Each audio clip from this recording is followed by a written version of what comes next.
Purchase your beats. Holy shit.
Purchase your beats. Holy shit.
Mac music.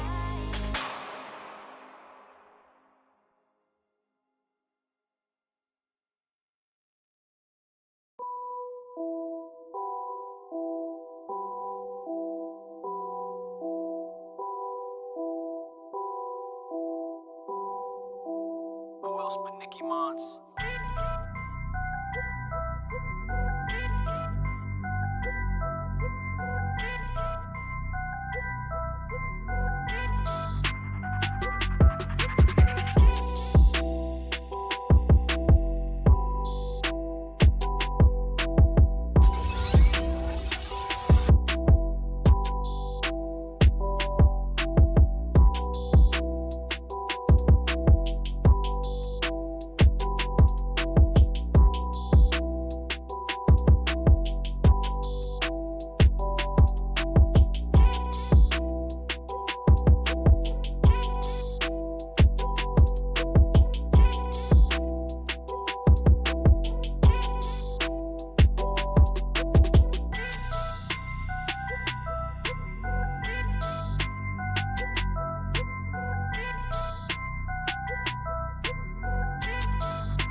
don't know if anybody has these answers, man. Told you. Every time we get close. What's up, peoples? Right. What to do?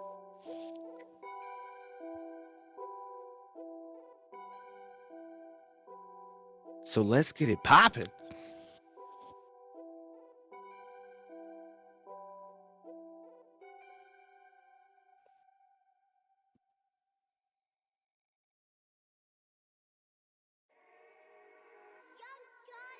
Yes, sir. After dark. So let's get it popping again. Yes. Are we good? Can y'all hear us now? It's a Lava Scott voice. So yeah. Yeah, So Lavis, Al got no Al sound. had Can't no hear sound. Al. Now Al's got sound. No Al. Oh, yeah, Now- no Al. They heard me. They didn't hear nothing. Can't hear. Nothing. Said Now Al we in sign there. language. Don't ask him to sign language. He's gonna do. He's gonna No sign all language. type of No, we not doing that. We not doing that. Yes, Al. No. Are we better now? Are we good? Are we No good? bueno, Al. Still saying no, Al. What? Mm. No Oh, bueno. I heard 1A. We Gucci. Can't hear the guy. No. Oh, here we go. Can't hear Al. Hey, Al's back. So it's like in and out. What's up with that? Yeah, what's He's going not on? talking right now. Okay, I got a oh shit. We Okay. good. Yeah, I got a couple. Okay, We heard okay. Al works now. Let's go. Let's go for real. Yeah. Them technicals, That man. team- It don't like that. Just goes to Man. show you. No matter how long we up here, we getting closer and closer to number 50, and we still got these technicals. Hey, it happens. It man. happens. Happens. It happens. Even the homie Josh going through it. Oh man, I'm trying to tell you, man. I'm trying We to doing tell you. cross applesauce on the wires, guys. You know what I'm saying? We're getting all set up. It happens. It happens. Gotta. We're still here. We're still gonna deliver some great content. Yeah. That's Indeed. what we do. That's what we do, man. Yeah. That's The what delay we is do. pretty serious too, by the way. So when we ask y'all questions, Yeah. we might have to Bear with you'd be like, us. why are they rambling? And like, because we're waiting for y'all, really. Yes, exactly. We ain't talking fast. You just listening slow. You just listening slow. Tell them one more time, man. You know what I'm saying? We ain't talking fast. You just listening slow. That's it. That's it. But yeah, man, we in the building. It's another Thursday. You know what we do. We coming in here to talk about the dirty news. Man, we got to talk about a little bit of drama today, maybe, depending on how you look at it. A little bit of drama going around out there. Is there trouble in Mouse Land? Is it people? Like, I want to know. We want to know. We want to know what's going on. I'd like to know. Is there trouble or not? I know what there is today, though. Tonight, it is Bad Batch, though. That Bad Batch Yes, it is. will be So you in keep a Bad here. Batch. Yeah, you got to have that Bad Batch. If you ain't got a Bad Batch, you can go find one. Yes. Definitely need to go find one. Because, man. Diamonds in the rough, man. Yeah, man. Gots to. You got to. You know what? I'm looking at us, and I just don't feel like. I still feel like something's missing. I still feel like something's too. missing, man. Hold on. Let's Me fix too. that. Let's fix that. Now, there you go. What we got? Gotta let them know.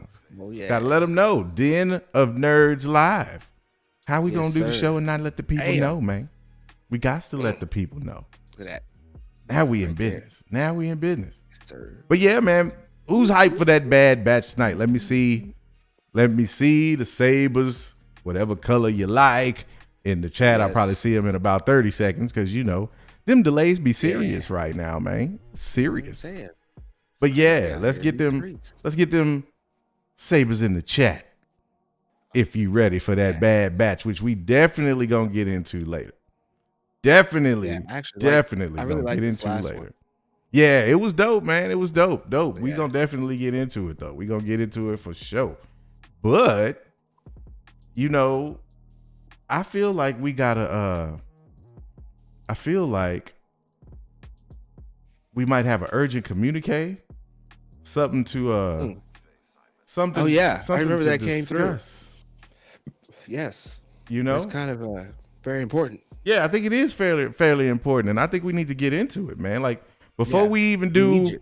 before we even get Mhm. into any of the stuff tonight, I think we need to get into something else. You dig what I'm saying, man? I So did. Got my shuffle, man. Got that's my it. shuffle. That's it. So I'm gonna go ahead on, and I'm going to put it out there for the people. All right, let's go and get that urgent message out there for the people one time. Yes, sir. Hit it. Hey, Nerd Adventures, it's me, Josh, and, well, wanted to do a special little something for a special Nerd Avenger. Mike, Mother Flippin' Porter, one of our best supporters. Been around for a long, long time, always so full of joy, just bringing so much love into the community, and guess what, everybody? It's Mike's birthday, and so if you'll join me, I'd now like to sing a little happy birthday for Mike Porter himself. All right, here we go. Happy birthday, Mike Porter. Happy birthday, Mike Porter. Happy birthday, Mike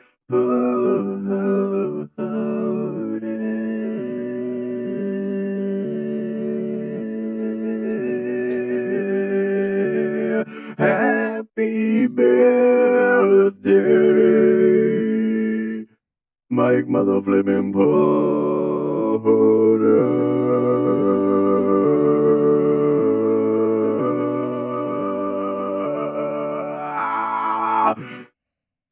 We love you, Mike.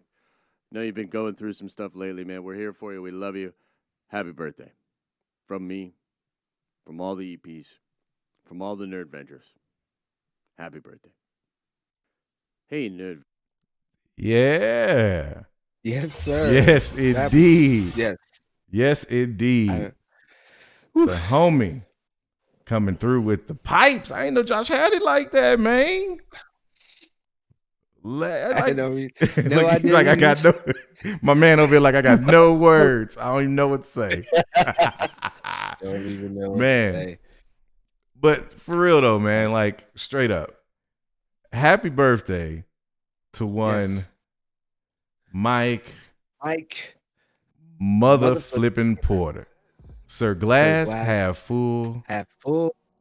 himself. This man, I went back, my man. You know how long Mike been rocking with us? Forever. Ever. Ever. Forever. Mike Porter, for those of y'all who don't know, this homie been rocking with us since episode 1. Yep. Mike Porter was in the building when it was about 10 people checking us out. Mm-hmm. I And think he might have been the first one in the room. I'm actually, telling you, you know at what that I'm time. saying, man? My man been dropping off them steaks. He been doing his thing. He been coming through giving good takes, keeping everybody in good spirits. If I'm the OG, triple OG, then my man is now, I'm going to give him a new name tonight. He is the After Dark OG, triple OG. Oh man, yes. That is Mr. Mike Mother Flippin' Porter, a.k.a. the After Dark OG, triple OG. Triple OG. My man, happy birthday, my guy. Make sure you got that Mayor Hawthorne blasting. You got you some purple drink in your hand, and you're two-stepping all over the house while watching After Dark, buddy. Enjoy, man. Enjoy. Man. We might need a Mike. We might need a Mike Porter emoji. We I might think need so. a Sir Glass half full emoji. I think we might just need to do I think that. he may deserve that. We might have to Yes, get the sir. moderator or somebody on that, man. Like, Yeah. speaking of, have you well, seen the moderator talk. lately? No, Have you you? know, you know we don't vibe. I'm just saying that's your best friend and everything. I was just checking. I see Uh-huh. Ryan in the chat, but I don't see the moderator anywhere, man. I ain't seen him in a while. I kind of make me Ryan, nervous. cool. but I think he be hanging out with the moderator a little too much too. A little too much? Just a little too much, you think? Just a little too much. I could kind of see that too. I could kind of see that. See You that. know what I couldn't see though? While we What's on that? the subjects of those things, the news that rotated around the last maybe 24 hours that Star Wars may be getting a certain somebody back. Yeah, this is very true. I didn't see that either. You know, Didn't see gotta that lead coming. with the Star Wars, man. And I'm like, what's going on that Daisy Ridley is reportedly in talks to reprise her role as one Rey Skywalker. That's right, I said it. Rey Skywalker Skywalker. might be back. That's kind of triggering for some folk. You know what I'm saying? Like, I was checking this out, man, and looking on the interwebs and seeing what the streets was talking. A lot of the streets wasn't too happy about this one, man. They like, why? Yeah. Why? Now, Yeah. this is apparently reported by Giant Freaking Robot. And that, you know, the idea is that she's in talks. Now, in talks Right. doesn't mean it's going to happen. In talks don't mean that, you know, they've got a deal in place or at what capacity she would return, but that they're just having, you know, some conversations. They talking about it. Says in the article, says, thanks to some inside info from our most trusted and proven source, we've learned that Daisy Ridley is currently in talks with the powers that be at Disney and Lucasfilm to return as Rey in some upcoming Star Wars project. We were not able to discern just what the project would be. Is it something brand new or a project we already know about? But that she is definitely speaking to the big wigs about coming back as Rey in the future.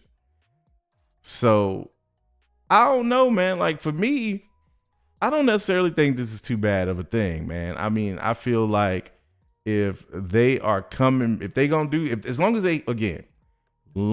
it's dope ass content, I'm with it, man. Yeah. Yeah. I mean, but okay, so like where would that even fit? Would they continue where they left off? Like, how do you plug her in when she's so far after some of the things that I've heard that they're bringing back? Like, there's a Jedi Academy Right. coming, you know, but that puts her out of place Yeah. for that. She'd be out of place for that, for So, sure. do you think maybe that the attempts that they're making right now with things like Bad Batch, maybe how Boba goes, all those types of things, maybe like sewing things together? Could they Yeah. be patching up some of the Star Wars errors? Well, see, that's my hope. You know what I'm saying? I'm hoping that what this is maybe them kind of trying to figure out how they want to pick up the pieces of the sequel trilogy and move forward without leaning too hard into it. You know what I'm saying? And to your point, I think with everything that they're laying with this Filoni verse, and you got Bad Batch, you've got the Ahsoka show, you've got Mando, all of this stuff that's coming out, and we know that it's all tying together to kind of put together and tell a story in that era. I don't necessarily need it to like be a direct connection, but if some of the elements that we're getting and some of the story beats that we're getting through this Filoniverse stuff happens to tie into what we see coming with the sequel trilogy or post-sequel trilogy content, I'm cool with that. I'm totally cool with that. And I get, you know, the sentiment from those people out that don't really want to have nothing to do with any of the sequel trilogy characters, particularly particularly Rey.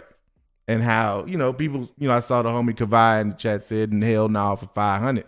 But I mean, the question I have for the people is, are we supposed to just forget the sequel trilogies existed though? Like, seriously, is that really what you would like at this point? I mean, I'm interested to see where it would go. Right. Period. Like, she done buried the lightsabers, walked away, claimed she's a Skywalker now. Mm-hmm. To me, to be completely honest, like, I don't know how, because I don't know all the lore and everything's gonna go around. Oh, it should go this way by this. Forget all that. To me, I feel like if they do another one with Daisy Ridley, they need to call her ass out for calling herself something she ain't. Like, the whole Palpatine thing needs to be brought back up in some kind of way. I don't know. Maybe that's just me. I've watched a lot of them. You know, I watched Jenny Jones, Ricky Lake, Montel, growing up, all that. To me, somebody need to call Maury and be like, "Yo, lie detector test determined that's a lie, Right, it's a right. whole lie." And I don't know, and go from there. I don't know, something about them twins. They need to do something with the twins or whatever, Hmm. and bring that whole, like I said, the whole dynamic back where they had her and Kylo fighting together. Right, right. That was kind of dope. But there was two separate areas, and that Hmm. was kind of fly. They need to like maybe age her up. Maybe they're talking to her so they can age her up, Yeah. and like, and then they'll do away with all that. Yeah, exactly. I mean, it would think of it this way, and this is something like this is just throwing an idea out there, right? But if we get a Luke Skywalker show, or if we see more of Luke with Grogu, right? In some, whether that's in his own show, whether that's in the Ahsoka show, and we see, Luke building his Jedi Academy, right? We see him training the next generation of Jedi. We already know what happens with the Academy getting burned down, but the man had to have some curriculum, right? Like my man had to Yeah. have some kind of text, something where he was actually, imparting his knowledge of the Force into some people. So why not age, like you said, age Ray up a little bit, and maybe we get Ray training somebody like a Finn, or Ray and Mhm. Finn training the next generation of Jedi. You know what I'm saying? Like those, Right. that's a dope concept. You know what I'm saying? Even when you consider the missteps of the sequel trilogy, if you can get a Force sensitive Finn hooked up with Ray and they training the Jedi, like, come on, man. Like, how could that not be dope? And then to your point, the next thing is if they go the twins route, because that was one of the little loose theories that people were talking about after the Rise of Skywalker dropped, was that maybe Rey is gonna give birth at some point to twins. She buried the lightsabers, like you Right. said. And maybe that could be kind of the exploration of this whole Skywalker versus Palpatine, and bloodline versus name right. You know what I'm saying? Like that would be Right. a real serious, in my opinion, and a dope concept, because you could have one twin that's trying to convince the other one to embrace their lineage in terms of the bloodline, and saying no, no, no. Right. Like Right. Dark side sibling is like, nah, we're Palpatines. This is where we come from. You got to embrace the dark. And the other one saying, no, walking in the light is a choice. You know what I'm saying? And Right. you set up a dynamic like that. Exactly. That could be pretty dope, man. That could be pretty damn dope to have Okay. kind of this sibling So, rivalry kind of going on. all right. So let me ask you this: if you think that so they say they're in talks with Daisy Mm-hmm. Ridley. If she says yes, do you think that will trickle down a rabbit hole of them trying to go and get like Boyega back and maybe bring the whole crew back and starting something up for the next episode? Or do you think Yeah. it's just gonna be? Do you think just gonna be a Daisy Ridley and maybe a new cast wrapped around that new story? I don't know. I think if they have the opportunity to get everybody back together, then I think they'll do it in some way, shape, or form. You know what I'm saying? But honestly, I don't know of that trio if any of them, to be honest, are coming back. Like, even though we sitting here Right. and we speculating about Ray and these rumors that she's supposedly in talks, like I don't even know if they would actually come back. Especially like a John Boyega. You know what I'm saying? Yeah, Like my dude, especially Boyega. they would have to probably, number one, back up the Brinks truck, and they'd have to put something in place to where he felt comfortable coming back, knowing that he'd be properly represented. Right. That would have to be the thing. And then having Kylo come back, I mean, or being Solo at this point, because he wouldn't be Kylo Ren. But if you were to have Ben, I don't know about Ben coming back. That's kind of Right. a tough one Especially for the way me. they ended that. Yeah. Poe Dameron, I'd like to see more Poe. I definitely like to see more Poe. I don't want it to be kind of a direct follow up to the Rise of Skywalker though. Like, move us further ahead into the timeline, because I do kind of want to, leave. Would you rather that they handled that in like a Disney Plus Star Wars stream instead, and then have the movie premiere after, or just straight up start it off right there?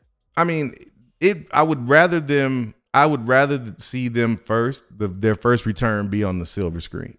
Like I don't want to see their, Ray return and it's on kind of like an episodic content. Because in my opinion, that kind of diminishes even though again, I get that people didn't like the sequel trilogy or whatever, but it kind of, for me, decreases the gravitas of that character especially when it ended the way that it ended with so many people kind of being disappointed. I feel like you got to bring her back in the big screen way, in a way that kind of redeems what we got from her in the Rise of Skywalker. You know what I'm saying? I mean, I know that, with the Vader or with the Obi-Wan series, we're going to get Hayden Christensen in that. And I know with Hayden Christensen that we're doing, the hope is that he comes back and gets to kind of redeem some of his acting as Anakin Skywalker. So that's going to be on small screen. And I totally get that. So that's a counterpoint to that. Maybe you could do it in a show or something like that. Right. But that's also Adventures of Ray. Right. I mean, it could be dope, man. Like I could see that being something that was cool, especially if they were able, like I said, to kind of tie it to what we're getting out of these Filoni-verse shows. I think that would be a good look. But I want to know from the people and from you, do you how much do you believe this? Do you think she would actually come back, or do you think that's just fanboy dreaming? Where do you sit with it? Realistically, about 50-50, honestly. I mean, they only can confirm that she's in talks. That they never said like who initiated the talks. Is she coming back on her own? Did they go seek her out? Call her agent. They just say that they're in talks. So Right. I'm more or less at this point am wondering what they could be pitching versus whether she'd say yes or no. Because I feel like she could probably just be like first choice. I don't think her saying no to it would halt any idea that they're trying to bring up. You know what I'm saying? I got you. They probably just want to tie up whatever. They could be just wanting to tie up loose ends on another show. They could probably make it related to something going on with, well, maybe not Boba Fett because he's still a little before that time, right? Yeah, With so Boba's the whole a thing little going, bit, he's So way before that. So, they could be trying to do something new, like you said, a movie. I wouldn't be surprised if they pay her because they put what, like 150 million or so in these. That's enough to pay Daisy Ridley to do like an 6 to 8 episodes, something. Yeah. Maybe. Or they could bring her back.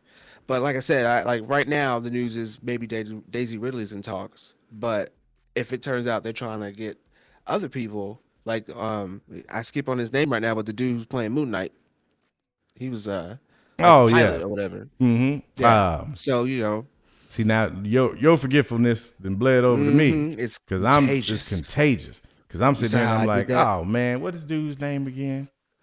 He's lucky I left my wand to do the Dumbledore on him. Just throw it out. Yeah, man. Isaac. But yeah. I know it's something. Yeah, I know it's something. Like Oscar that. Isaac. There you go. Name. Look, there it is. Yes, Oscar Isaac. Our apologies, Good Mr. job. Isaac. How can I ever forget? I My suck at name names. is Frank. I'll never forget that That's dude in why I All give About out the points. Benjamins, man. Oh yeah. That was a young Yeah, that's why I give out Oscar points. Isaac back in the day, man. A youngster. But yeah. yeah, I mean, if they try to reach out to him and like the talks start to become more broadened, then I'll be like, it'll probably be a little more clear too at the same time. Yeah. So I don't Most know. definitely. I'm just keeping an eye on it. I don't feel either way right now. Because Right. I'm not as close to it as you guys are with the whole. Yeah, no. Sequel, I totally get prequel. you. Totally get you. And I feel like, honestly, man, like for me, the way I look at it again is as long as we getting more Star Wars, I ain't mad. Like I'm not gonna sit here with my arms crossed and be like, well, that's not my Star Wars. Nah, man. I'm just like, let me get more Star Wars. Let it be good.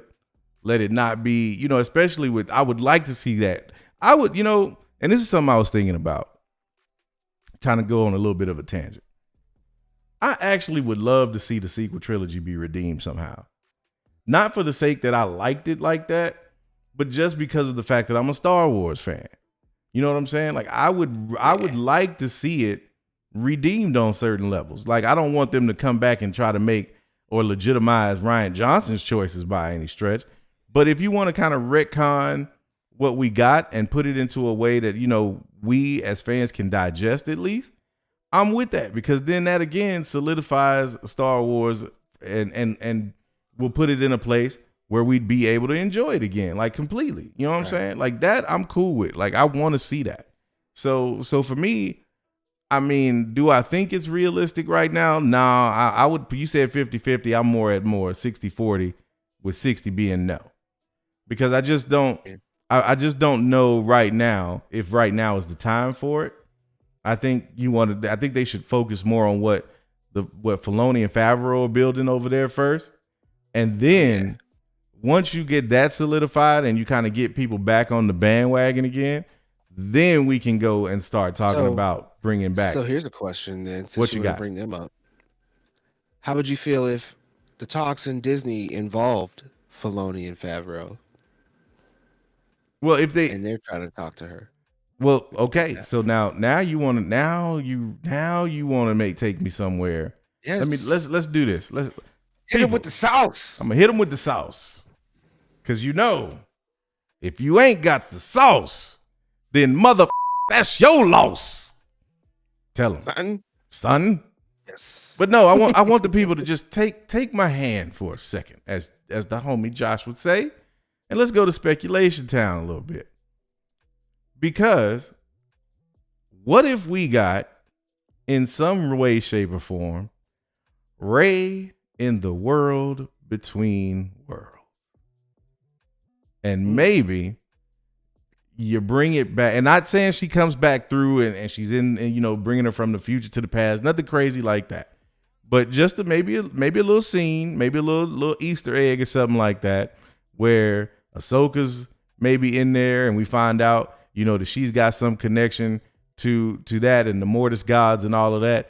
And just like we saw the homie Ezra hearing voices from the future in the Rebels episode, we get Ahsoka maybe peering through and taking a look at a scene where maybe she doesn't even interact with Rey, but she's looking at a scene where Rey is maybe having a conversation with a Luke Skywalker Force ghost or something of that sort. You know what I'm saying? Like if you got something like that, hey, you know what I'm saying? Like that would be crazy, because again, I'm not talking about they don't have to interact. It doesn't have to be a time travel situation, but just like again in Wolves and the Door, you had the homie Ezra peered through and he was able to see the scene with Vader and Ahsoka fighting, and he said, he saved Ahsoka. Mm-hmm. Maybe Ahsoka peers in and sees something, and she realizes I can't interfere with that. You know what I'm saying?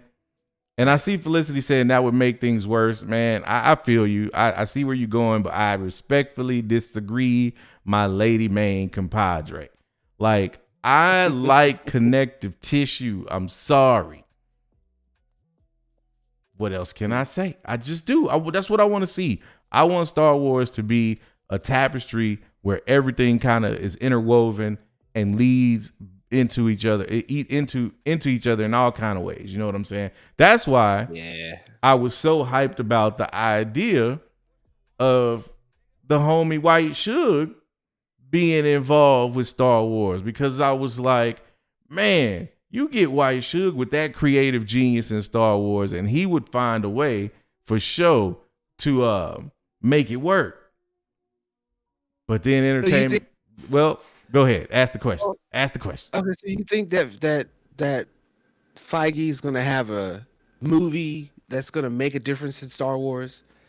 Like, what if they put Feige in something that's like a solo story? Mm-hmm. One of those Star Wars solo stories that's canon, but it's like got nothing to do with nothing. Like solo story is just okay, origin. That's cool. Yep. It holds no water. So you think he'll get a movie like that, or you think he'll get like episode movie? So, well, it's funny you asked that question, my man, because, and I'm going to pop it up for the people so they can see the headline right along with me. It turns out, it looks like, according to Entertainment Weekly, Marvel boss Kevin Feige won't be involved with Star Wars series despite his new movie. That is yeah, right there for yeah, you. whole thing. Says yeah. again, Feige isn't planning a major push into Star Wars beyond the movie he's producing. And, just to read a little bit of the article here, it says, no, Marvel Studios president Kevin Feige is not planning a major push into Star Wars space, even though he has his own movie in the works. As previously reported, the architect of the Marvel Cinematic Universe is developing a new Star Wars movie for Lucasfilm, but the man himself tells EW in an interview for Falcon and the Winter Soldier that his involvement with the galaxy far, far away will not extend to the multitude of shows now in the works for Disney+. My man White Suge goes on, and I quote, no, that's all Kathy Kennedy, Feige said, referring to the president of Lucasfilm. I'm involved in as much as I stay up until midnight LA time to watch new episodes of The Mandalorian when they drop. So what that tells me is that even if I can hope against hope, but it don't seem like White Suge is going to have that much to do with Star Wars outside of just his movie. I mean, well, why should he? What do you mean, why should he? Because he's White Why should he? Suge. And they need him. Why should have Marvel? They need him. Yes, he has Marvel. Now, if you're asking me why would he, that's different. But why should he? It's Kevin Feige. Look what the man did with the MCU. You telling me that as a Star Wars fan, I don't want that? You think that's easy though? No, it's not easy. Cross-brand? No. He has the capacity to do both? Man, look at what my man is doing and what he was able to do with the MCU. He had, just like he had, and this is the thing, he's got Favreau already over there at Star Wars. They built the foundation.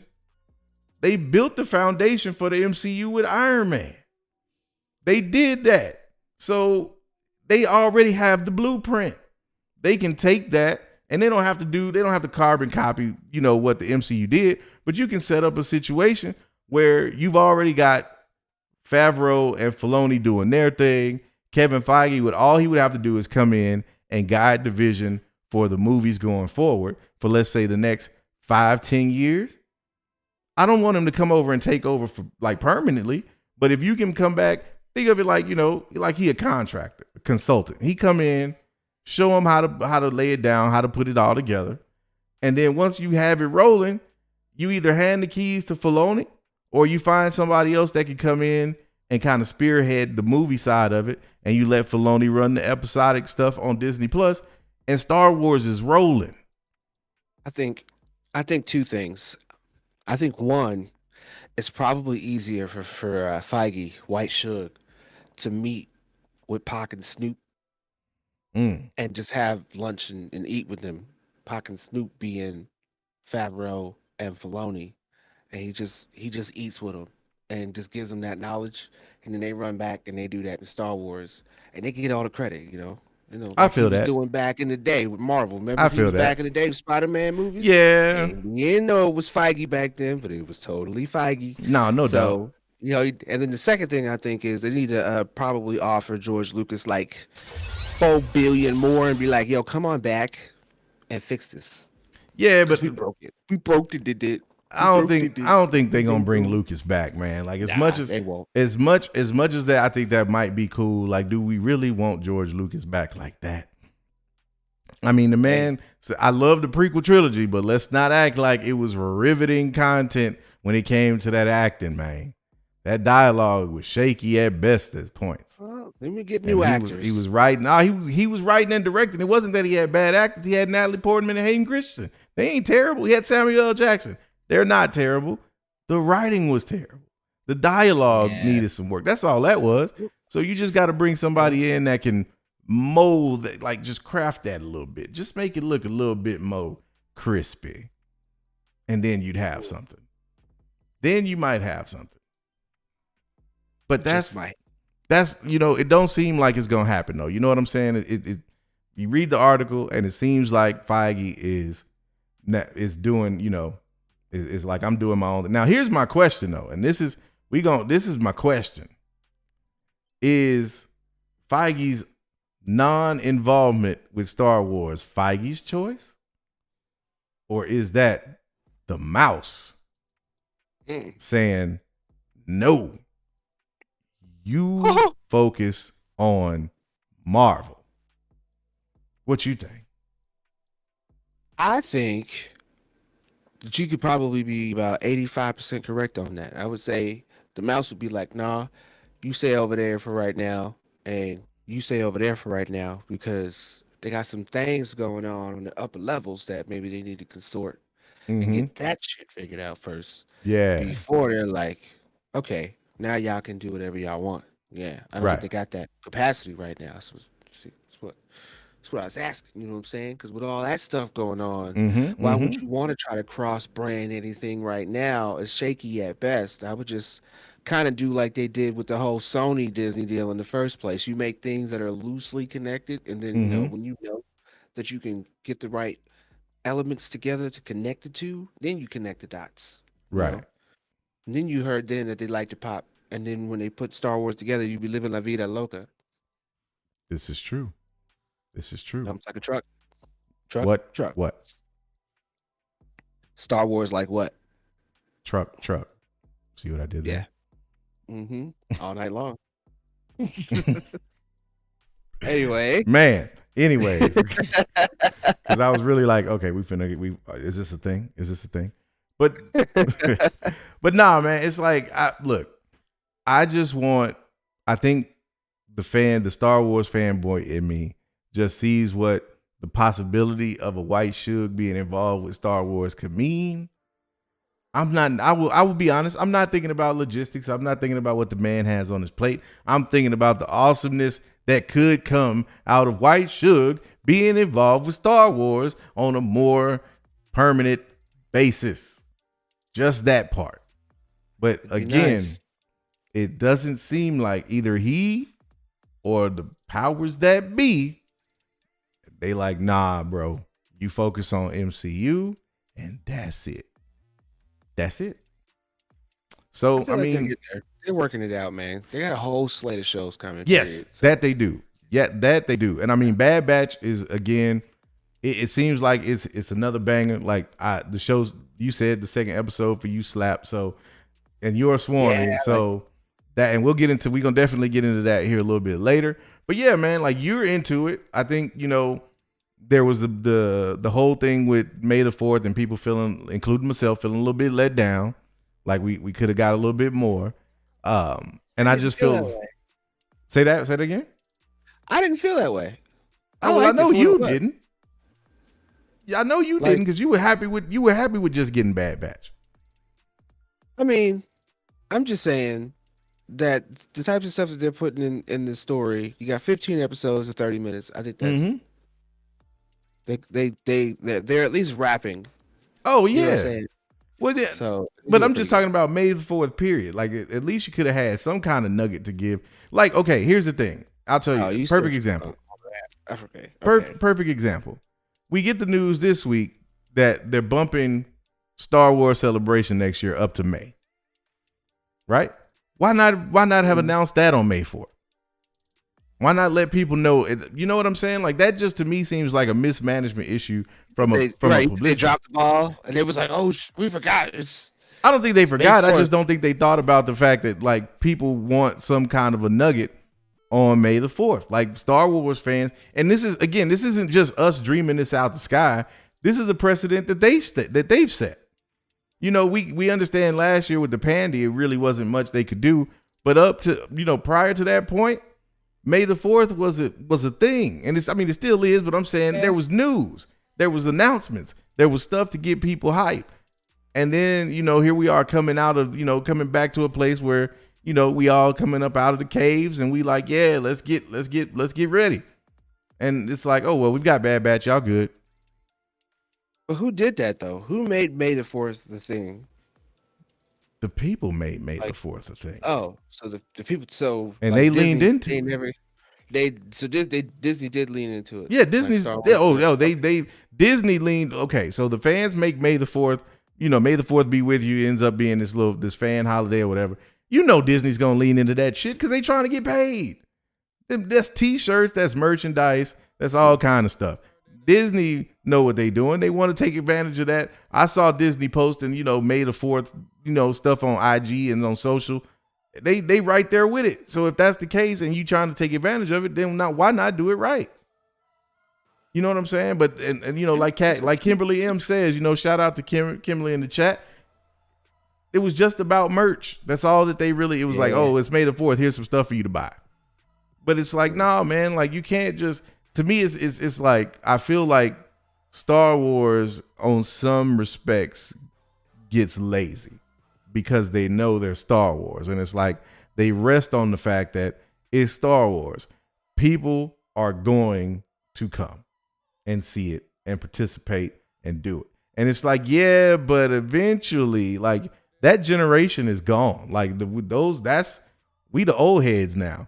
Like I don't know of anybody under, let's say, the age of 25 that rocks with Star Wars over anything else. I know that the people that rock with Star Wars like that, but I don't know too many people, too many young cats that's like, nah, the MCU is dope and all, but it ain't Luke. It ain't Vader. It ain't, you know what I'm saying? Like it's dope, but it ain't there. And that's what I want them to. I want them to do things that make my kids want to be interested in Star Wars. Because if the kids are interested in Star Wars, then it ain't going nowhere. Because that's money. It's true. You know what I'm saying? And that's just true. That's my thing. But as a swarmy to Star Wars, like how do you feel about not necessarily the May the 4th, but do you feel like Star Wars is kind of maximized? You think maybe they might just be kind of chilling and waiting for their time later this year, or do you feel like they could be doing a little bit more? I mean, if you want me to take it how I always take it to the real world, yeah, I don't think y'all gonna get too much this year. If you want me to be completely honest about it, I don't think y'all gonna get much. I think if y'all do, it'll probably be around isn't Boba supposed to drop this year too? Yeah, later this year, I think December. Yeah, I think that'll probably be about the time you can probably look forward to anything popping off. Period. I feel that. I feel like a lot of things they're doing, they're trying to just play it smart. And if you think about it, anything that they probably would have done for May the 4th this year would have promoted people to go outside and gather and blah, blah, blah, blah. And you know what that leads to. The last thing they need is some kind of PR thing going bad on an angle where May 4th became something that people started to not wanting to pay attention to regulations. Man, come on. It sounds crazy, but how many... Look, okay, so we're sitting here and we met with some big elaborate scheme, some big elaborate thing on the reason why they might not be doing it. We're going to upper level, lower level, and then when it comes out, it finds out it's just a simple ass answer as we was just doing this, and then we're like how we are right now. Oh man, really? I mean, but it turns out half the time that's what it is. They were going to do stuff in Doctor Strange, and then they took that out because. Yeah, but we found out that really didn't have shit to do with it, though. Right, but come on, that like, was an excuse. No. My point isn't not that it comes back to what happened last year.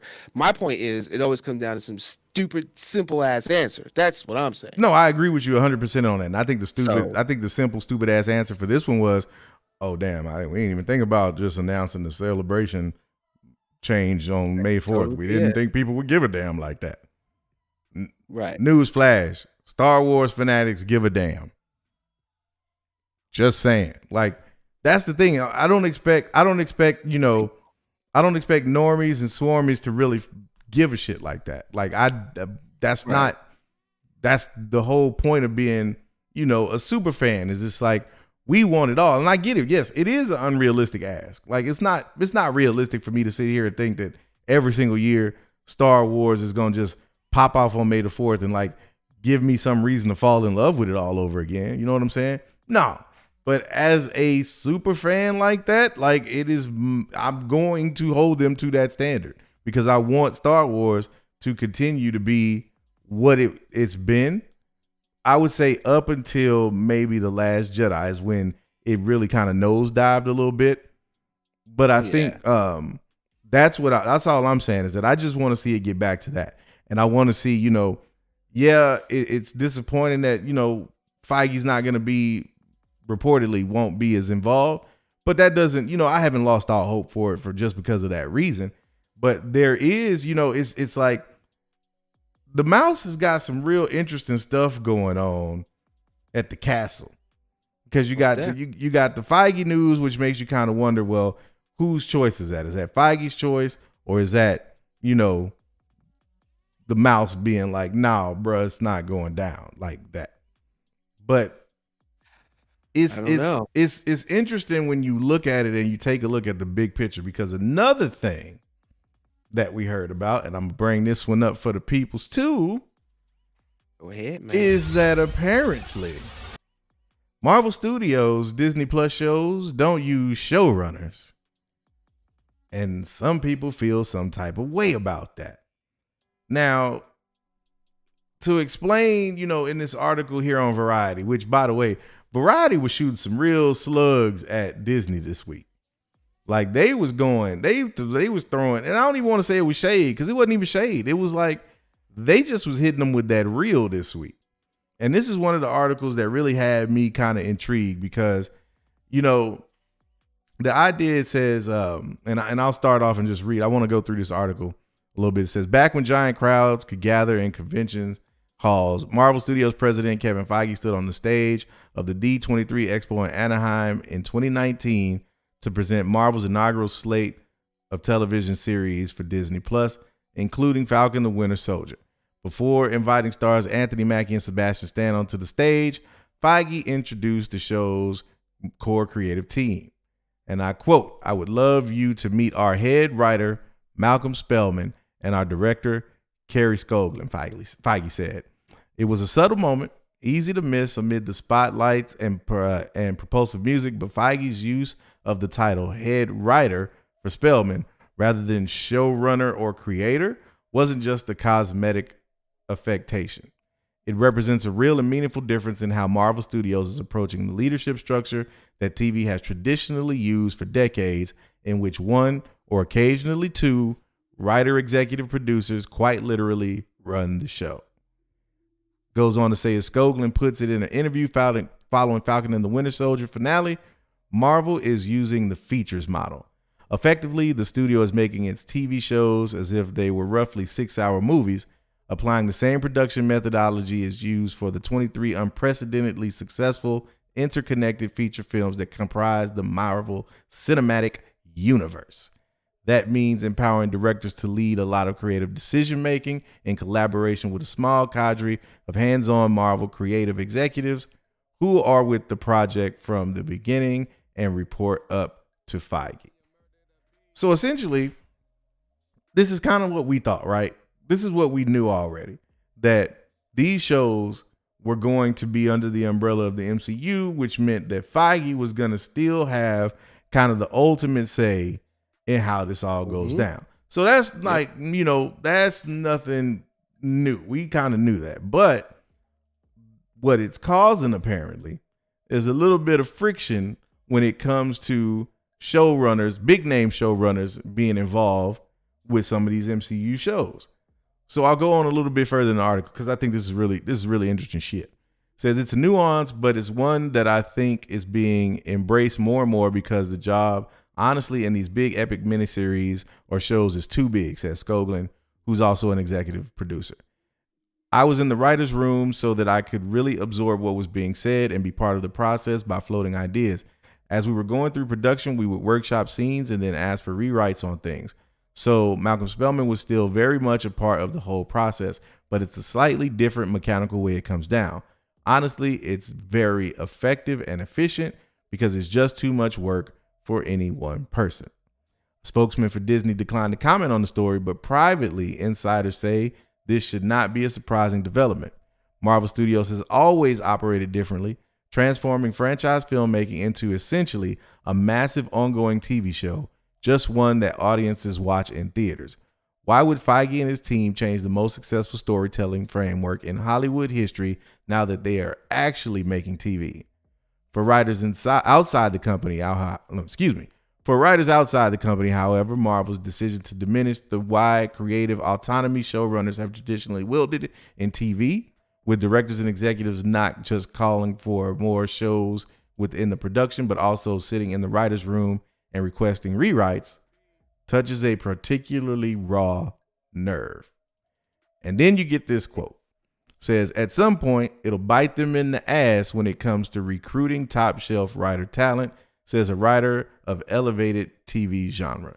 If you're a mid-level writer getting a giant bump to run a Marvel show, of course you're going to do it. But if you're an experienced showrunner with multiple shows under your belt, are you going to want to work under these conditions? Probably not.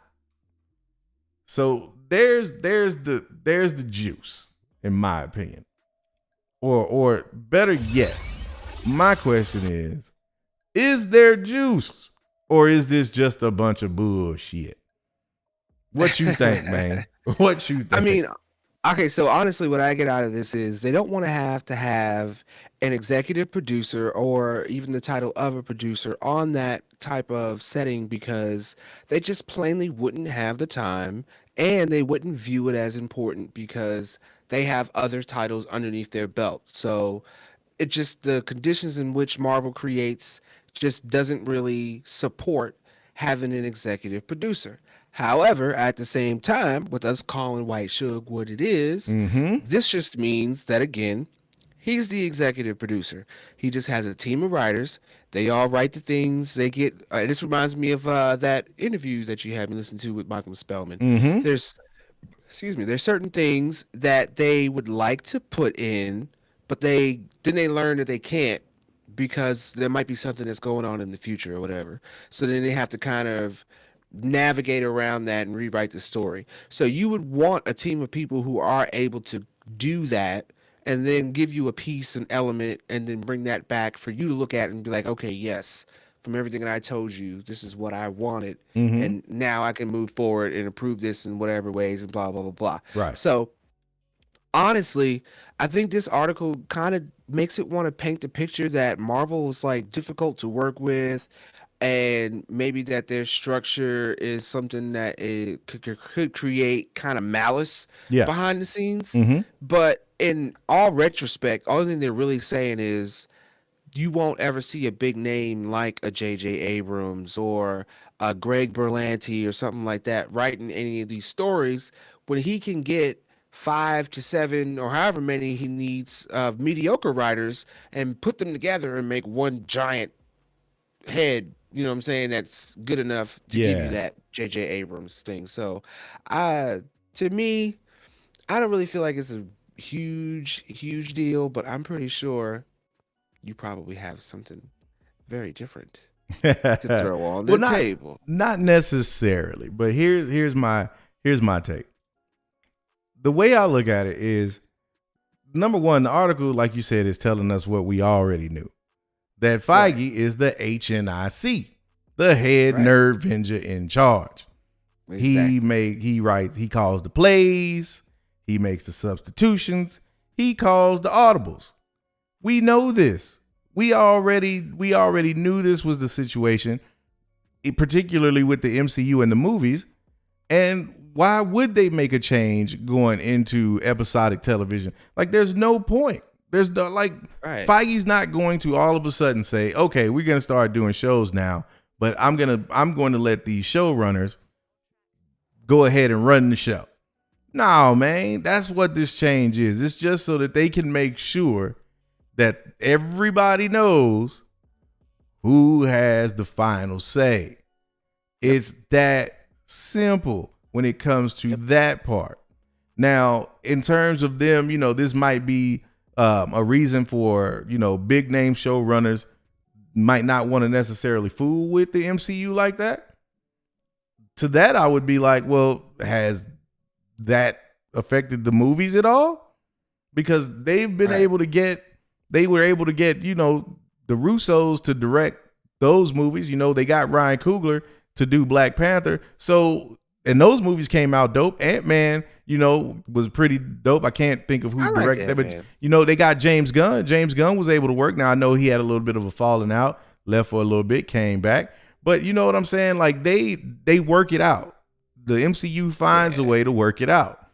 What intrigues me about this though is the question of why all of a sudden are we trying to find people that have an issue with this. Right. When you think about, especially when you think about how WandaVision and Falcon and the Winter Soldier hit, and the fact that, you know, at best you could say that there was, you know, a split audience on that. You know, you had a significant portion of the fan base that wasn't really over the moon with either show. You know what I'm saying? So you think about that. And then you think about kind of the stories that came out afterwards about, you know, stuff being included. Again, like we talked about the Malcolm Spellman interview that you brought up, where my man talked about all the story elements that they had ideas for, that, you know, they kind of shut him up and didn't want him to talk about, but he was saying that he hopes they're able to put in a run. Yeah, exactly. You know, they hushed him up real quick. So what's interesting to me, and now we get this, and we're hearing that no, they're not showrunners, they're head writers, because effectively Feige is the showrunner. So essentially what this, like, reading between the lines a little bit, what this is saying is, hey, all that shit y'all mad about not being included, go holler at Feige. Go holler at White Suge about that, because we just head writers. He the showrunner. Like, that's what I'm getting out of this. And it makes me wonder at that point then, what's the deal all of a sudden with this Feige smoke?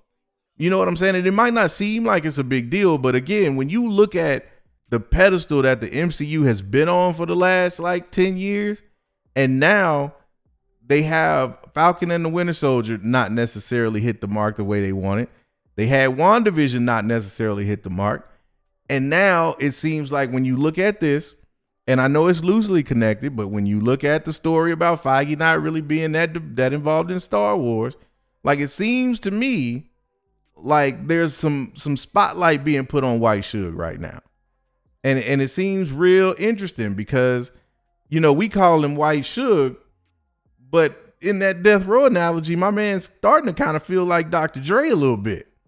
Because, you know, Dr. Dre was really the mastermind behind the production and putting everything together. Exactly. And then all of a sudden, Dr. Dre had to step aside and was like, you know what, I can't fool with Death Row because I'm not getting y'all trying to control me too much. I want to do what I want to do, and Suge Knight don't run me. So I'm starting to wonder. I'm like, that would make sense. That would actually, that would make better sense than White Sugar, because if you think about it, again, he was behind the scenes when he was doing that Spider-Man, the Spider-Man 1s and 2s with Sam Raimi. And now here it is, all of a sudden he's got complete control over Marvel, getting them toys back. Yeah, it sounds more or less like his Sam, like them Sam Raimi Spider-Man was more like his NWA stuff. Then all of a sudden he jump out the MCU and it's Death Row. It's the Chronic album, man. He like, that's all me. Now we rolling into like the 2000s, you know what I'm saying? And this phase 4 is kind of like Chronic 2001. And my man is Feige is flexing a little bit. And to me, again, and this is just speculation on my part, but the whole announcement about him not being involved with Star Wars as much is like, no, bro, you getting too big for your britches, homeboy. We got to let you know, like, we not finna let you just take over everything. Let me remind you, Mr. Feige, you work for us. Like, I feel like, because again, think about it. All of a sudden now, Variety wants to come out and they want to talk about this whole thing about showrunners, and you're hearing about this whole thing and this whole situation. And with regard to, the Star Wars thing, and you combine with that kind of some of this blowback that from these shows and the conversations that were being had. And then, Feige came out and made the comment about Doctor Strange and not wanting to have, a white guy show up at the end of the show and all of that. Yeah. You know what I'm saying? It's like, why all of a sudden does it feel like everybody's turning and kind of looking at White Suge like, or should we change his name to White Dre? Because my man, everybody kind of looking at him now like, okay, bro, like, what's the deal? What's really good? Dr. Feige? Hey, Dr. Feige works for me, man. Dr. Feige works for me. But that's what I'm like. Dr. Feige is sitting over there, man, and he like, I don't know, bro. Like, what? You know what I'm saying? That's why I wonder. And again, because I feel like if Feige really wanted to be involved in Star Wars like that, he'd be involved with Star Wars like that. It's Feige. You know what I'm saying? Unless somebody is telling the homie, nah, bro, you need to chill. You need to just let us do us. I don't know. I mean, I would feel like executively he would be smart enough to like I'm saying, just focus on Marvel. I think there's a lot going on behind the scenes for him to even make a Sony deal, period, to be able to go forward and tell the story that he wants to tell. Like, they're like you could have a Star Wars toy too because we know you like that, but we're not going to give you any of the toys that we're playing with exclusively because we have Right. plans I for got you. this. So you can play with the Landos and all of those guys. Yeah. there. Well, Yeah. Just Fern, but And check stay this your out ass though, over there on Marvel. because I thought you was gonna say that. And Just Fern, every week it seemed like somebody do it, but Just Fern, he stole my thunder just a little bit because I want you to think about something. Dre left Death Row, right? And then he went on to form Aftermath Records. And everybody was like, yeah, whoop-de-whoop, big deal. Until my man signed Eminem. Game changer. Eminem begets 50 Cent. Game changer. So my point is, my man Feige, a.k.a. Dr. Feige, a.k.a. White Dre, might get to a point where he like, hey, look, you know what? I don't need the MCU, bro. I am Kevin Feige. Anywhere I go, I'm gonna pop off. Now, I'm not saying that it's drama like on that level to where my man is talking about, necessarily flexing and bouncing on him. No, I don't think that's that. I don't know. Not happening right now. Not even close. But what I'm saying is, when Dre started getting a little bit of notoriety and when my man Dre started producing for everybody and everybody was coming to Dre for them beats, well, the real Suge was like, say, Dre, I need some of that bread, bro. You need to break. And Dre like, no, you wasn't in here shooting. You wasn't in with me shooting in the gym. I'm out here making these beats. I'm the one that they coming to see. Why am I going to break bread with you when I'm the one doing this? So what I'm saying is, maybe, just maybe, we are starting to see a few cracks in the castle foundation. That's all. That's all.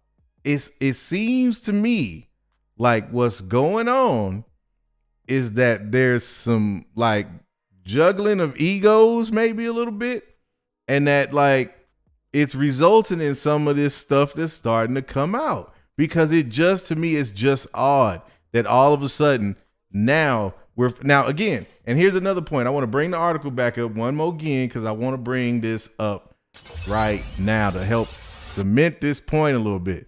Let's rewind just a little bit and let's go up to the top of here. And now, the very first sentence says, back when giant crowds could gather in convention halls, Marvel Studios president Kevin Feige stood on the stage of the D23 Expo in Anaheim in what year? In what year? 2019. 2019. Yeah. Why are we talking about old shit? Why now all of a sudden are we talking about old shit? Because now that old shit is becoming relevant, because now they want to bring up this idea that real showrunners don't want to work or may not want to work with Marvel or the MCU because they don't want to be named as head writers, because head writer doesn't get the same level of control as a showrunner. We know Feige is the showrunner. So what they're basically saying is big name television writers aren't or don't apparently want to fool with the MCU because they don't like the fact that Feige has all the control. Right. So why are we talking about this in 2021 if this is something that was established back in 2019? The timing of it is what gets me, man, because it's crazy to even think about it. You know what I'm saying? Like I'm just Yeah. I mean, tell me Yeah. if I'm gassing it up too much, man. Like am I I mean, I don't feel like you're gassing it up too much, but I feel like the fact that they even try to bring this back up to make it any kind of relevant right now is just PR for Feige, period. No matter how you look at it, yes. it's either good, bad, or indifferent. Feige is in the spotlight, not only in Star Wars, but now in Marvel. It's like he's just everywhere. And no matter how you really honestly feel about it, you're just getting injected with Feige all day, every day. And that's Yes. just all it is. I don't feel like if anything, is that we ain't got Loki yet, so they ain't got nothing else to talk about, and this is filler, Yes. like total filler, and we're just picking up where we left off in 2019, because 2019 happened, then we had something happen. I don't know what happened last year, and then now here we are, Right. 2021, where we're actually starting to get content. Yeah. So that's what I feel like this article is. It's like, yeah, remember last year, 2019? And it's like, hold up, what? Last year, 2019, Feige. Oh, yeah, that happened last week, right? Yeah, right. Okay. I feel you. But I mean, the thing that's interesting, like I said, is like when you read the article and you go on, like one of the things they talk about is just how unheard of it is for a showrunner to be rewritten. And so they talk about, how in the MCU and with these shows, they go into these rooms, they talk about the script and everything else, but then like something will come down and these changes will come down. They have to make these changes. And it says, the idea of one of the quotes in the article where the idea of a showrunner being rewritten is unheard of, says an experienced showrunner who has worked on movies. Whereas in features, let's face it, the writer is lucky to survive the experience. So, in movies, it's not really it's not that uncommon for, there to be rewrites, for the producer to come in and say, nah, I don't like that. But apparently when it comes to television, that's not a thing, or it hasn't been up until now. And so it's becoming a topic of intrigue, apparently, or at least Variety's writing about it. So it's just interesting to me because, again, it just, when you look at kind of where the MCU is right now with these shows, and you look at what's going on, it just kind of makes me wonder a little bit. It kind of makes me wonder, and I will cap it with this one right here. You mean that kind of cap? No, yeah, I'm gonna cap it off right here, because this don't tell you something. Disney's New World Order leads to confusion and bruised egos. Now, what they talking about, Willis? Let's get into it a little bit. Says the Walt Disney Company is in. Yeah, man. Yeah. Says the Walt Disney Company is in the throes of a major leadership shift, with newly minted CEO Bob Chapek asserting more authority as the longtime leader he replaced. Bob Iger prepares to surrender his executive chairman role for emeritus status at year end. The two men's once warm relationship has grown strained, according to 4 insiders. This comes as Chapek has overseen a 2020 reorganization that centralized the media company's content distribution and ad sales. At the corporate level, Iger has moved, quote, much more into the background than he was a few months ago, even on the creative side, insiders say. In a sign of leadership transfer taking place, Chapek has not only joined Iger in creative meetings, but actually convened some this spring with top creative teams, in television under Peter Rice and Dana Walden. Quote, everyone is becoming more and more deferential to Chapek, according to one Disney executive who has not to be identified. Says things are radically different than they were 6 months ago. The insider noted that the senior leaders have tried to insulate the creative teams from all the upheaval. Others say that Chapek was initially hesitant to assert himself more on the creative side because after he assumed the CEO job in February 2020, his attention was focused largely on dealing with keeping Disney afloat at the height of the pandemic after the company's theme parks were forced to shut down, production halted, and movie theaters closed. For the most part, Chapek's style has gotten positive reviews. He lacks Iger's flash and charisma, but as an insider notes, he's coming into his own. He lets you know what he wants without imposing it. Iger loved to discuss and debate different initiatives, while Chapek prefers to delegate more tasks and make decisions. Disney sources point out that the two have very different personalities and approaches, which some can find disconcerting at times. To some in the media company, Disney's move last October to restructure its operations elevated the executives who distribute Disney movies and shows over the ones who actually oversee their production. The shakeup also granted a great deal of influence to a top Chapek ally, Kareem Daniel, who was elevated to chairman of Disney Media, Entertainment, and Distribution from his previous role overseeing consumer products. It's a very difficult place and a very different it's a very different place and a very different organization, a Disney insider says. Kareem has huge authority and power. Man. So when I see that sounds to me like somebody up top is like, nah, we need to let them know who got the juice. What do you get from all that? I get that in the future, the way things could be going at Disney could kind of shift in very different ways. It could be some good, it could be some bad.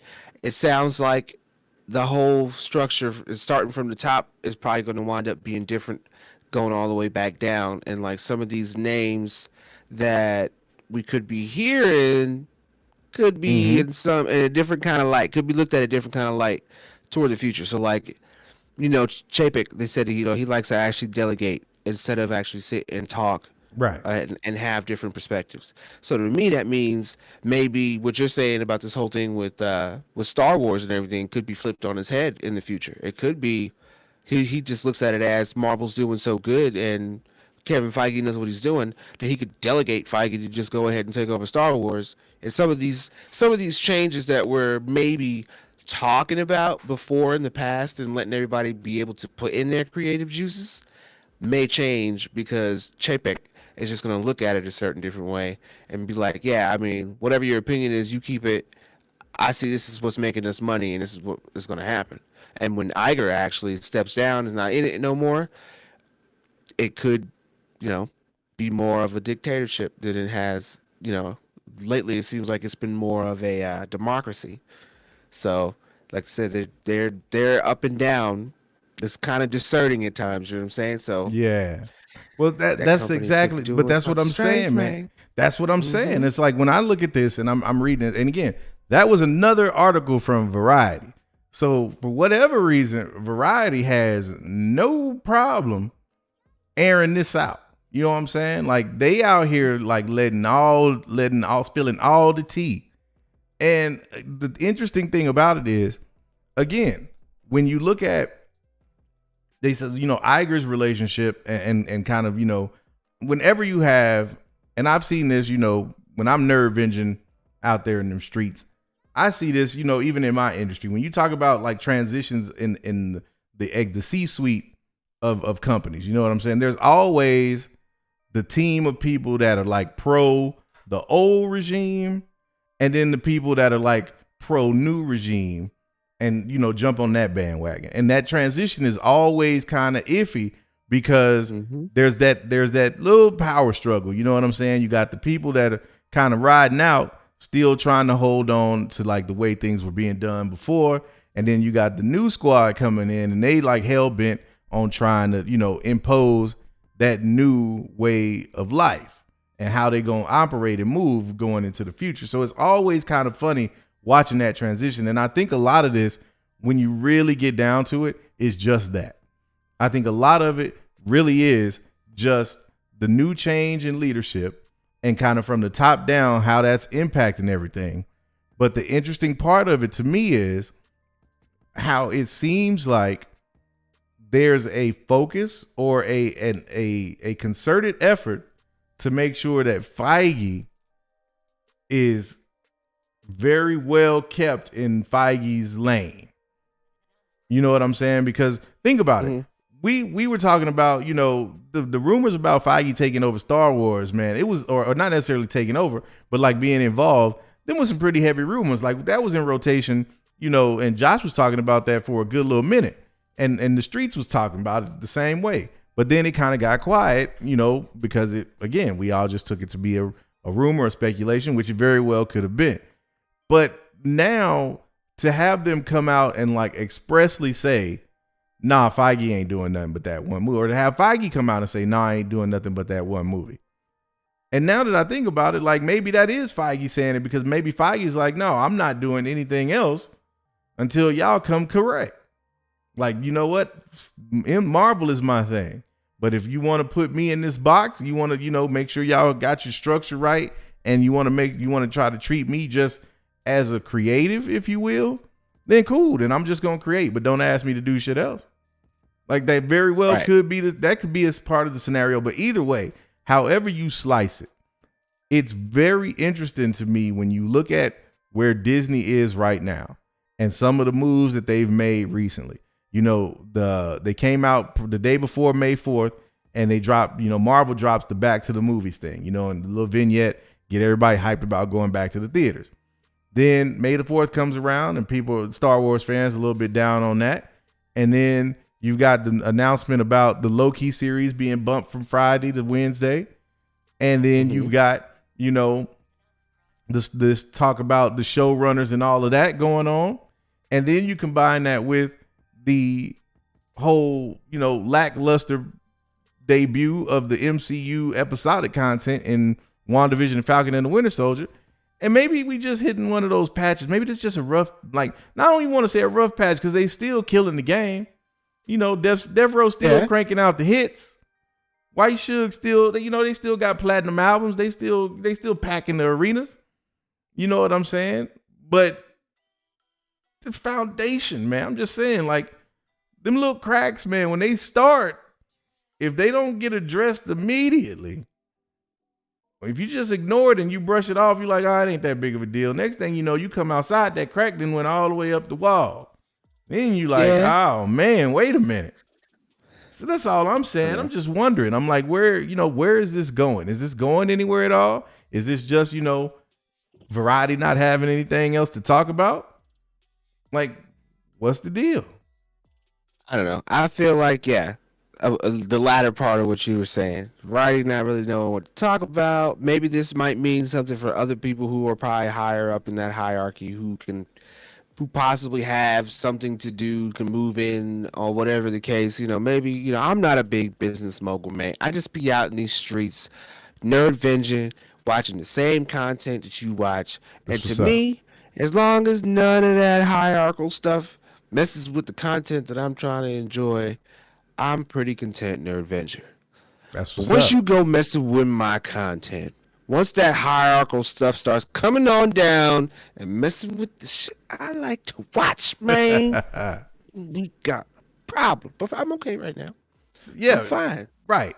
Until Loki ends up disappointing. I know, man. You Loki see what I'm saying? disappoints- I know a couple well, see, so I'm this, just- like Loki, actually, Loki disappointing will probably be something bad on a different scale. However, it was already like recorded. And when I say on a different scale, meaning like this is stuff from the past that's coming now to bite them. Right. It's not, you know, because Loki's going to have it. And that makes me curious why out of the first two properties, Loki is the only one that they're saying they've already planning to make a season 2 for. Like, Right. it's almost, it's like, it's guaranteed. So that makes me really wonder why. Like, is it already because they season 2 because they didn't get to do everything they wanted? Or is it season 2 because they got to do everything they wanted and it's that good that we will have to revisit that? Right. That's, I don't know. Because I haven't seen much. The trailer looks good. Yeah. But whatever Felicity told me, I'll find a way to like it still. Maybe. Maybe. Somebody's got to come on here and say why it's still kind of good. But especially when my man Al over here comes on here and tells you why it's completely horrible. Oh, come on now. Somebody's Slow gotta down. have Slow that, down, like- man. Why I gotta be all that? Hey, Mortal Kombat. Trash. Okay, see what I'm saying? I didn't think it was trash. I didn't think it was trash either, man. I just said it. I didn't. I thought the story was trash. I thought the movie was all right. That story, don't man. Why we got to go there? Look, you finna get me started on Bobby Pin Arm Jacks again, man. Hey, never forget. I'm saying, you know, come on, man. We ain't going there tonight. Never. All I'm saying is, man, it's just interesting to me, and it's like maybe I've been spending a little bit too much time around the homie Josh. Maybe my tinfoil hat is a little bit too tight these days. But I'm just looking at it, man, and there was a point in time where you couldn't say anything wrong about White Suge, and now it seems like everybody got something to say. You know, it's like everybody got something to say. They taking shots at the throne, and I mean, we knew this was coming, right? We knew that it was going to be open season on Marvel at some point. Yeah, but like, I mean, they're in the spotlight way too much. Heavy is the head, man. You know, heavy is the head. But it's like, I'm seeing some patterns though. That's all I'm saying. If Loki don't slap, we gonna be on here and it's gonna be a different conversation, bro.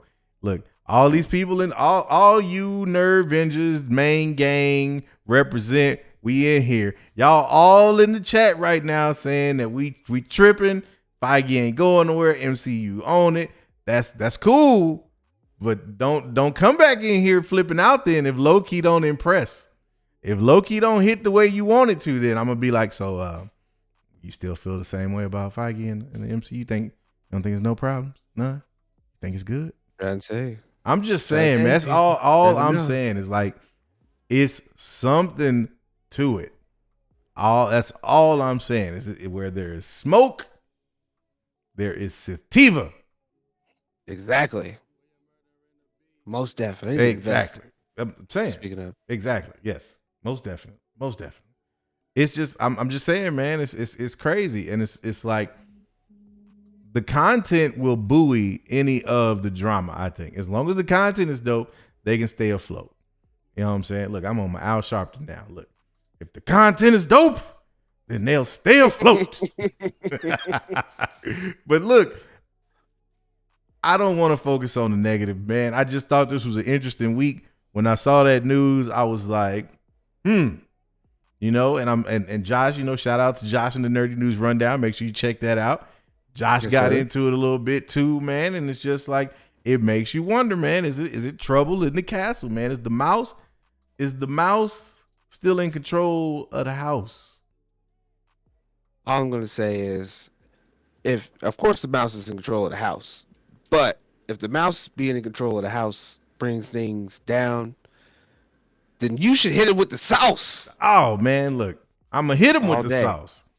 Because if he don't got the sauce, then that's your loss. Yes. That's twice in one stream, man. We on it. But that's it, man. Exactly. You know what else is your loss, though? If you ain't take advantage of that Surfshark deal yet. I'm trying to tell you. Like what you doing? Man, I have no idea what you doing if you ain't on that Surfshark, man. Tell them about it then, man, so they know. Make sure that you get that Nerd Venger level protection. You get Surfshark, you get that VPN. Mm-hmm. And you get 83% off with the 3 extra months. Come on, you man. You get it for 3 extra months for free. That sounds like that barbershop DVD deal right there. You getting 83% off and 3 months? I'm trying to tell you. How you ain't got that shit? You need to hold up the old bootlegs. You need to make a commercial for it. Just hold them all. I got these Surfsharks. I got these Surfsharks, man. Yeah, man. I dropped them in the links, man. You got to do it. Get the link. There's the link. Please do. Mm-hmm. Speaking of links, if you're not a part of the Discord, what in the are you doing? I tell you, man, what you doing with your life? Get on the Discord now. I gotta Discord family. I must apologize because I was somewhat MIA last week. There was no way back Wednesday tunes. There was no Friday turn up. There was no Saturday party music. I was spending time with my mama. Yep. And with my baby girl for her birthday. But please believe It's going down this weekend on the Discord. We got a week to make up for and another week to bid farewell to, because I don't know about you, homie, but I'm ready for this week to be done. Oh, you ain't lying, man. You ain't lying. One more day. Yeah, one more day. One more day. And then we get that Bad Batch. Oh, see, look. Bad Batch. There you go again on my vibe, because I was going to say, you know what else we get in less than a day? That Bad Batch. Mm-hmm. I'm curious, man. I got to know. Let's get into it. Let's get into it. Excuse me. You, sir, as the swarmy of Star Wars, how is Bad Batch treating you so far? How's it? I like it. I really do. I liked it. It kind of had me into it, man. Trying to see, like, I don't know. Are we gonna pop up before I speak freely? You're right. Are You're right. We might want to do that. We might. Spoiler alert! Yeah, all week to watch do this, it. man. You had all week. If you ain't in here to talk about the Bad Batch, to watch the Bad Batch, then you need to get if you look up out of here. Here it is. Here it is. This way. If you didn't watch Bad Batch, then that's your Bad Batch. Exactly. Exactly. But yeah, I mean, they meant to go meet their little contacts, and then you see the kids, and it's like, or at least for the kids busing, you're like, okay, where are they gonna go with this? This is obviously Omega story. Yeah. But kind of seeing the fact that she like never had left the was it Kaminoans? Yes. Right. Yes, you did. Look at you. Never left there. Man, hold on. You did that quite well, and I was looking for my applause, but apparently they didn't disappear. So let's get some applause emojis in the chat. Disappeared. That's right. Disappeared. Put that in the dictionary. Give that man some applause emojis in the chat, y'all. My man said Kaminoans. He is learning. The young Padawan is learning. I've been paying attention, but she's never like seen dirt before. Breathe fresh air, different types of air, see all these different types of animals. I thought she'd be more enthralled by seeing the animals running around, right? Just the dirt. You know what I mean? Like I can understand the entire sense of it all, but it's good to see the bond. I guess to me, I felt like that episode was more or less focused on the bond between her and I'm still shaking on their names. Is it Hunter? Is that Hunter is the main one. Yeah. Okay. Yeah. You got it. So yeah, to see that bond between them two and kind of force the question of what's her purpose, because the old buddy they went up and met with saying, they don't create without a purpose. So the clones, stormtroopers, what's her purpose? Right. So then it immediately shifts into, well, your relationship's going to be different because it's a kid. So I kind of felt on that, and then the fact he wants to pawn her off. It's how I felt about it, kind of had Mandalorian vibes in there again. It's like, here it is again. Oh yes, some grown man's getting pinned with a child of sorts that he didn't really want, and he's looking for the best way to get about the situation, but doesn't want to admit that he's making changes on himself. So, I liked all that. I figured that maybe she would have went, but at the end, I figured they would come back full circle on that. I like how they kind of played the action up too. It's like you get the story in the beginning, and then you get to watch them shoot it out and see them be in their own little element toward the end. Right. As a show itself, I'm liking it. But this is the part where where I need you, because I'm sure there's some very big implicatory, throw that in the book as well. There it is. Very big implicatory type things happening that are probably going like this over my head, and I need you to fill some ends, man. Yeah, well, honestly, man, unless I'm tripping, I don't think there was a lot in this show that had, any implicatory. What would you follow that up with anyway? Like implicatory what? Implicatory sounds pretty absolute, right? Don't it? That's why they say implications. You don't think there was anything in there that was implicatory? There you go. That was implicatory. That's the way to say it. Well, the only thing was, and I can't remember his name, but the farmer that they went that they went and Yeah. found. He was that was from an episode of, I believe it was Clone Wars, where they went and met him. He was a defective clone that decided he didn't want to be a part of the war. So he went, started a family, became a farmer. So that was cool for them to kind of have that little callback. But this episode really kind of focused, I think, on, like you said, just Omega's experience away from Kamino and being out in the world for a change.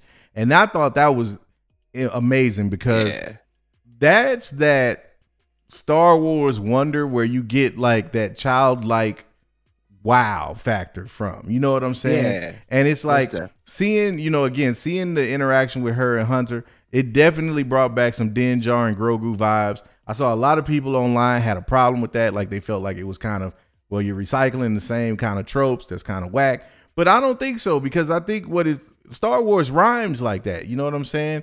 And one of the things you have to remember is we're talking about stories that are like decades apart.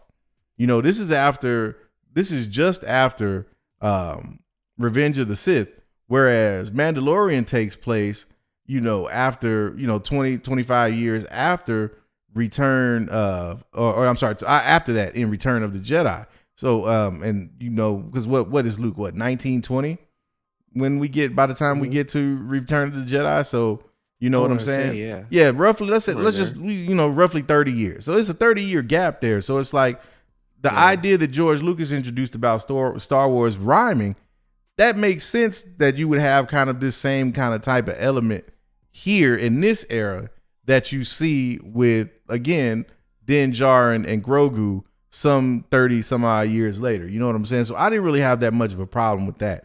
The other thing too with it though is I think it's a little bit different, the intrigue with her as opposed to Grogu, because with her, you kind of know her origin. You know where she comes from, and the intrigue is more in like where she fits in the story. Right. Why? Right. Yeah, why? Whereas Grogu is like, we don't even know, like, until we found out in later on in the second season where he was from and everything else. Like, we didn't know where even what he was, where he came from. So then now the story is with Grogu, like, oh, well then what does that mean? Like, how does he fit into the plot overall? What are the implications of that? Whereas with Omega, you kind of are starting to get those things right out the gate. And so, I mean, I still see kind of the comparison, but there's a little bit of there's enough of a difference there for me not to be like, oh, they just recycling the same shit. Like, I don't look at it that way. No.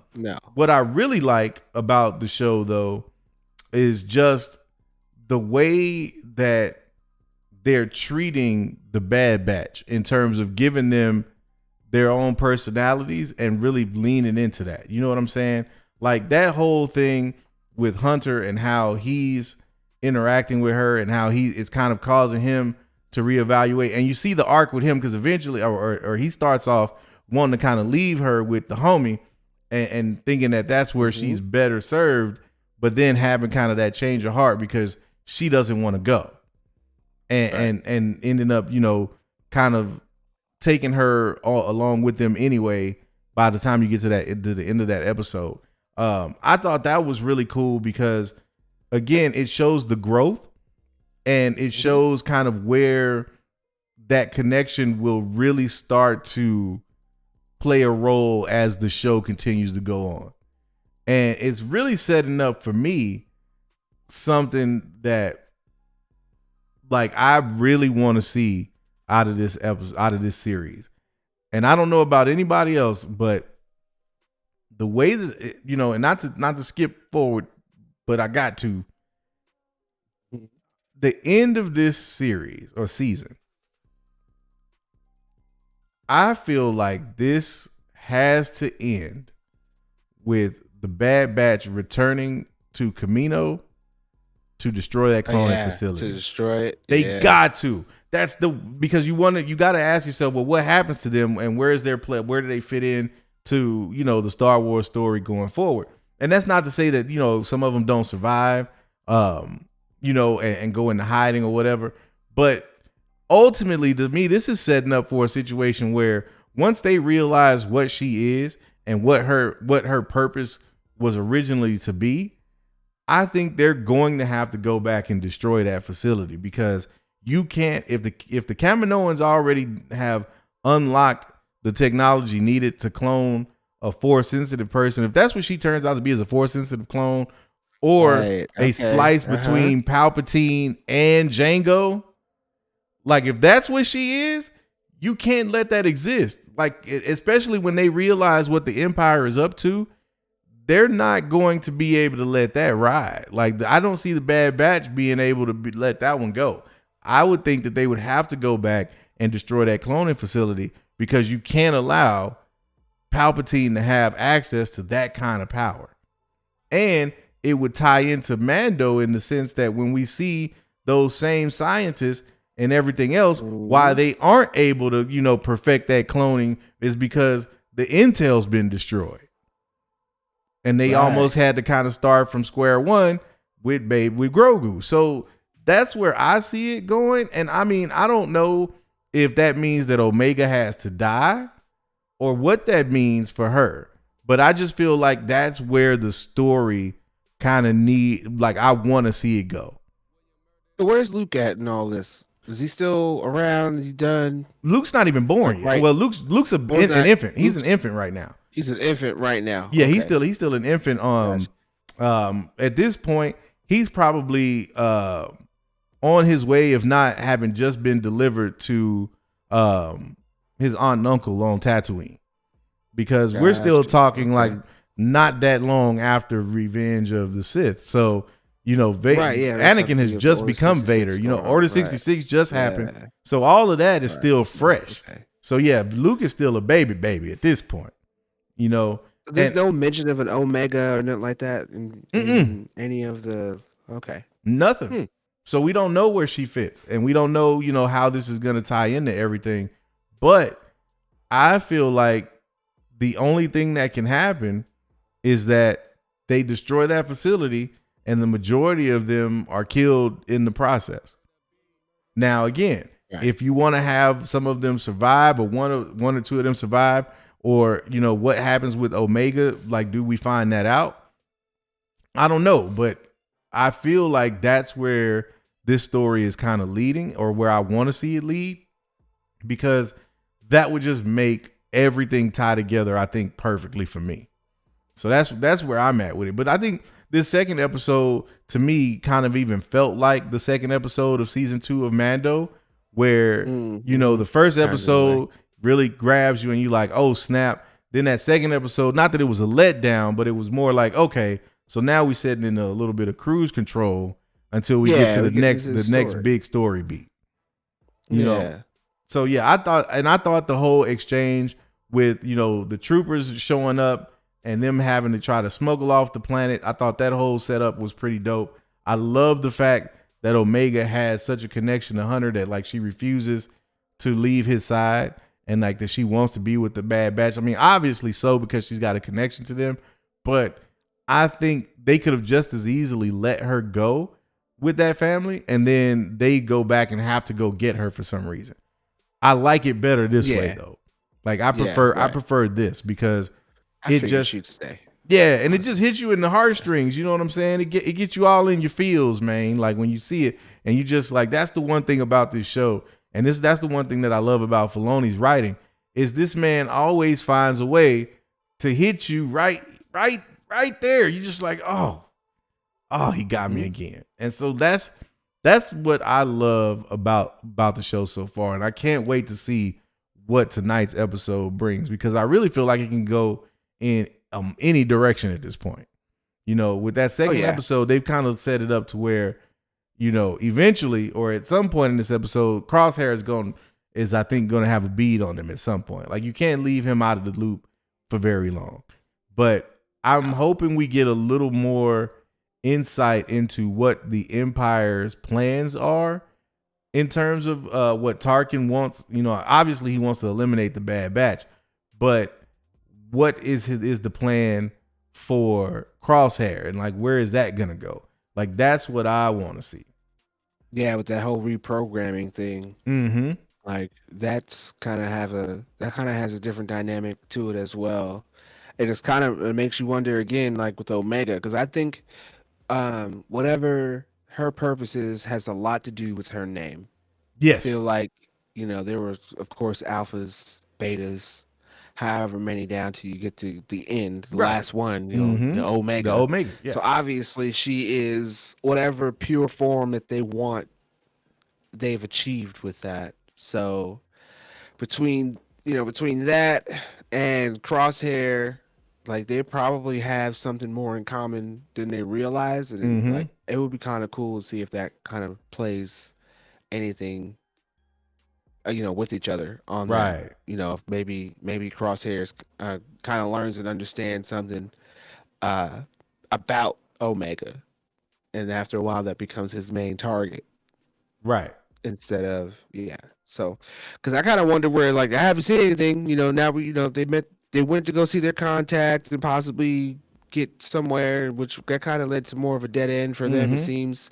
So it's like now you're gonna come see it from the Galactic Empire side, and Right. maybe we'll see what the heck is going on with Crosshairs. I also want to call them Crossbones because they kind of remind me. Right. It kind of reminds me of, it's got the same kind of MCU kind of thing to Yeah. it. No. But No doubt. No doubt. yeah, I'm kind of more curious of what's going on with that because he was already kind of snitch level. I'm just gonna say he was snitch level. You know what I'm saying? It was Yeah. like, the popo told me to do this, and this is what I'm gonna do. What are you gonna do? You Mm-hmm. don't care if it's right or not. You're going by code. I follow orders. Exactly. So they kind of like turned that up on him. So I'm wondering if he's in like hot pursuit, like right now. Yeah. Oh yeah. After He's hearing definitely. what happened. Yeah. He's definitely going to realize. Once he gets word of what went down, um, he's going to automatically know that was them, and he's probably going to load up and be sent to go hunt them down.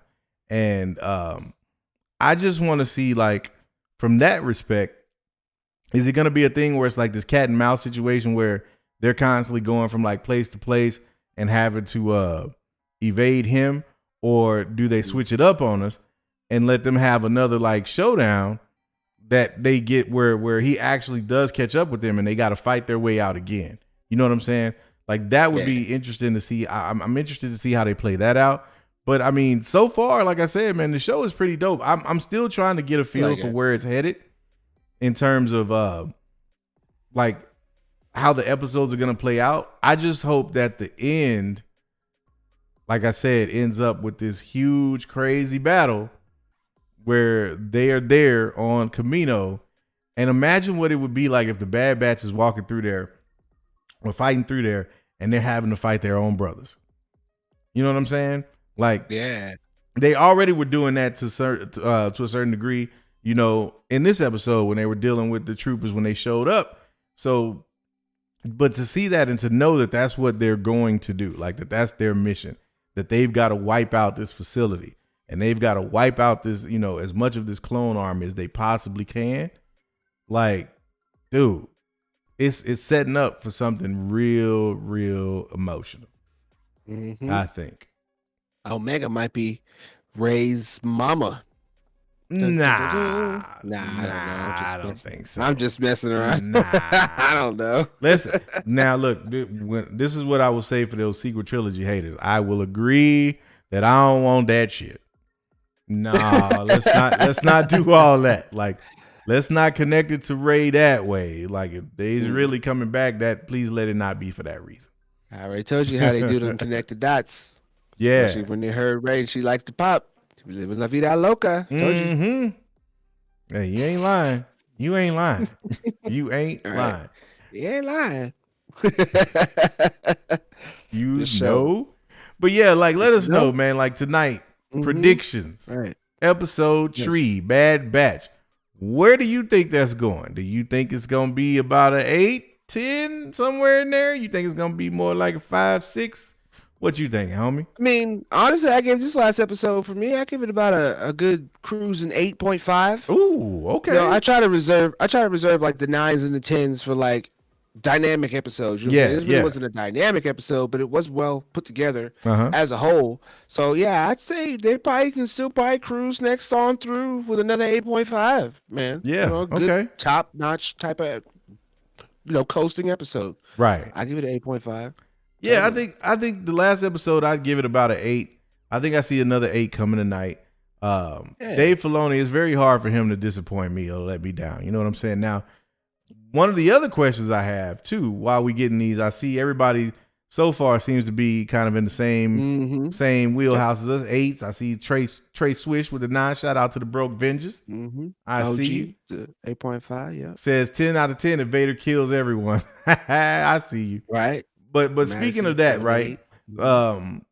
My question: do you think we get a Kanan or a Caleb Doom sighting in this episode? We saw him in the first episode and he escaped. Do we see Caleb in this next episode at all? And do we see Caleb in the rest of the series at all? That's what I'm curious about. I would say he would have to at least show back up. I don't see why you wouldn't.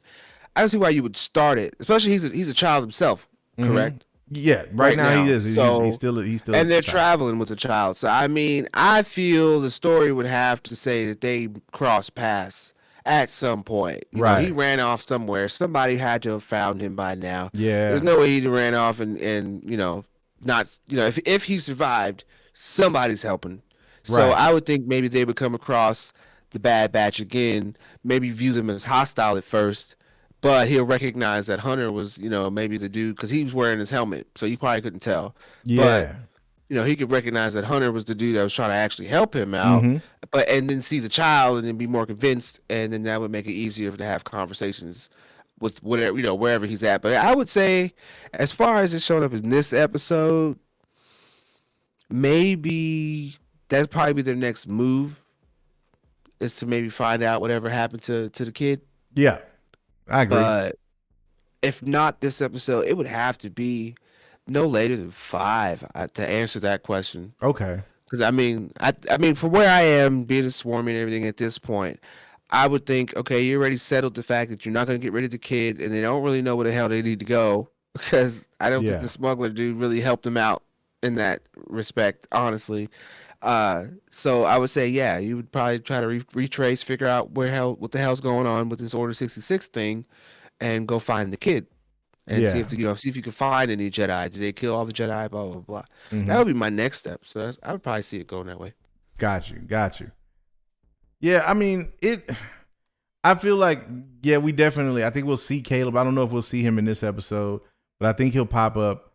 Another good one though is, do we see one Darth Vader in this next episode, or at all for that matter? Vader? Yeah, because at this point he would be Vader. I would say probably not.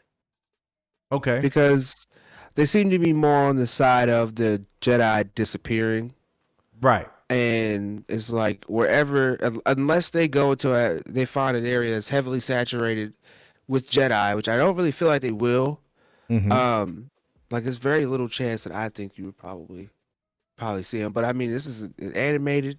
I don't see why not. I mean, I would be very happily surprised if you did. I'm not shooting it down completely, but I feel like whenever they do something with clones, and I didn't really watch too much of Clone Wars, so correct me if I am wrong.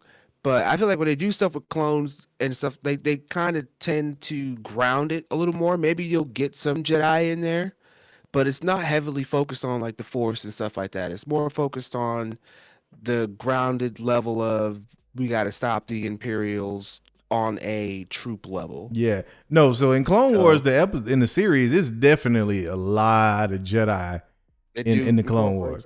And as a matter of fact, at the end of Clone Wars, you get this. You get Vader popping up where Ahsoka last was seen, and he finds one of her lightsabers. So you definitely know that Vader's has some interaction with the clone troopers on some level, and I could definitely see a situation where, especially if Palpatine gets word of Omega and what she is, that could definitely be a mission that he would send Vader on, is to either find her and bring her back or track her down or something like that. Because we know that Vader's number one task is to hunt down any of the remaining Jedi. Like he's out there with these Inquisitors, and they're looking for, any remaining Jedi to wipe them out. And so if in that instance or during that time, if Palpatine gets wind of this of Omega and what she is or what her abilities are, if in fact she does prove to be Force sensitive, or even better yet, kind of a hybrid clone of her, of him and Jango or something like that, then there's no way he's not sending Vader out to go get her. Like he's got to send Vader out. And even if he send Vader and Crosshair together, no, I don't think so. I think that would be a thing where Crosshair might be sent to go deal with the Bad Batch, but Vader's only directive will be find Omega.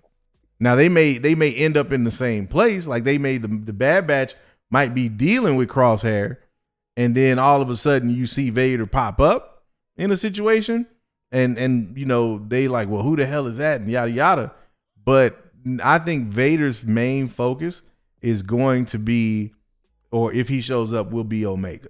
Now, and the only other way that I can see it working is if they just run into Vader by happenstance on some planet where Vader's hunting Jedi. And maybe Vader senses Omega and realizes she's Force sensitive. You know what I mean? And it's a situation like that where that kind of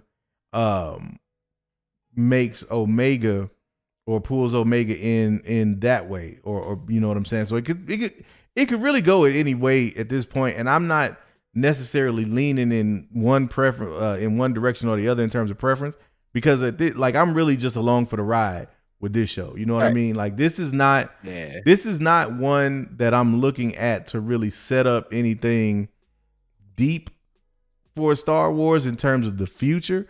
This is more of a to fill in some gaps during a particular time period. So that's where I'm at with that. The last appearance that I want to ask about before we get over here into some of this conversation and libation. Is Fennec Shan from Mando. We know she's gonna be in Bad Batch. Okay. Is this the episode that we see Fennec Shan show up, or do you think they'll hold that out for a little bit longer? I don't know. It's the second episode going into the third. It's kind of hard. I would say hold that out a little later. Yeah.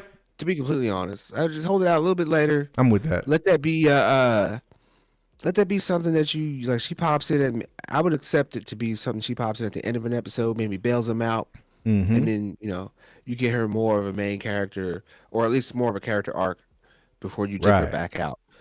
So put her like in the middle half. Yeah. So I would like if she showed up around episode 5 or 6. I got Not you. too soon. I think I'm with you on that. I don't think we'll see her tonight. I think tonight, if anything, is going to be another show kind of just building the story and really giving us more insight into where the characters' minds are at. Particularly, what I do think is this next episode, I think, is going to be real Empire heavy. Like this episode is going to really focus on the Empire and what, their hunt for the Bad Batch, and more so shedding light on maybe what some of their motives are when it comes to the cloning facility and what they want to do with that, and kind of Tarkin's machinations and that stuff. I think this will be a really Empire-centric episode, in my opinion. But yeah, it looks like everybody kind of felt this on them scores. It looks like we were all kind of in the same boat, from what I could tell, sitting in the same range, about an average of an 8 with them. So I'm with that, totally with that. I just want it to be good shit. Yes, sir. Yeah. But let's get into some of this conversation and libation. Indeed, sir. Let's do it. Purple mains. I see some purple mains in the chat. You ready to get in this conversation and libation? If you got a super chat, if you got any super chat money, go ahead and push that through. But if not, it's okay. It's all good. It's all good. Adventure is all good with us. Exactly. And top billing, I got Tommy Banana. Tell him. $2. Said, gotta show love for the people. Oh, yeah. Always. And then Yeezy Fo Sheezy with the $2 in Canadian coin. We appreciate that. Says Yes, sir. Disney handling of Rey sucked. She has potential.